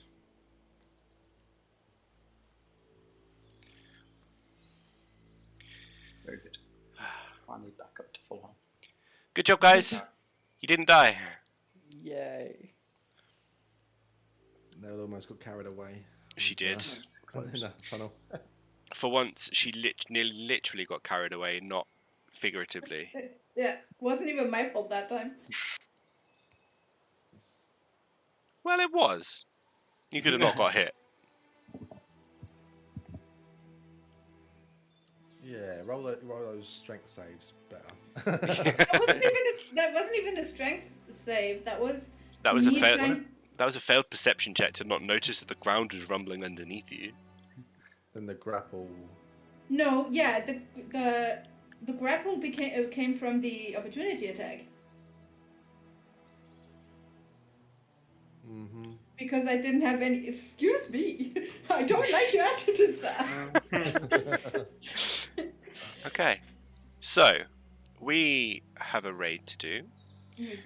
Thursday evening, 6:30, YouTube, slash whatever, Explore the Beyond. This session will be going up on there, and every subsequent session will be going up at that time. We'll be back next week, barring anybody not being here. We're all here Yep, next I'm week. free. Yeah. Amazing. So next week, same bat time, same bat channel. And usurping, welcome in, even though you were unfortunately late. Mary, if you're still here, thank you for being here. Thank you to the players for playing. And yeah, we'll see you guys next week for more Explore the Beyond Scales of Destiny.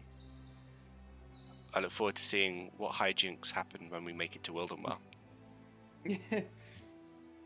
So yeah, goodbye guys. Bye. Bye.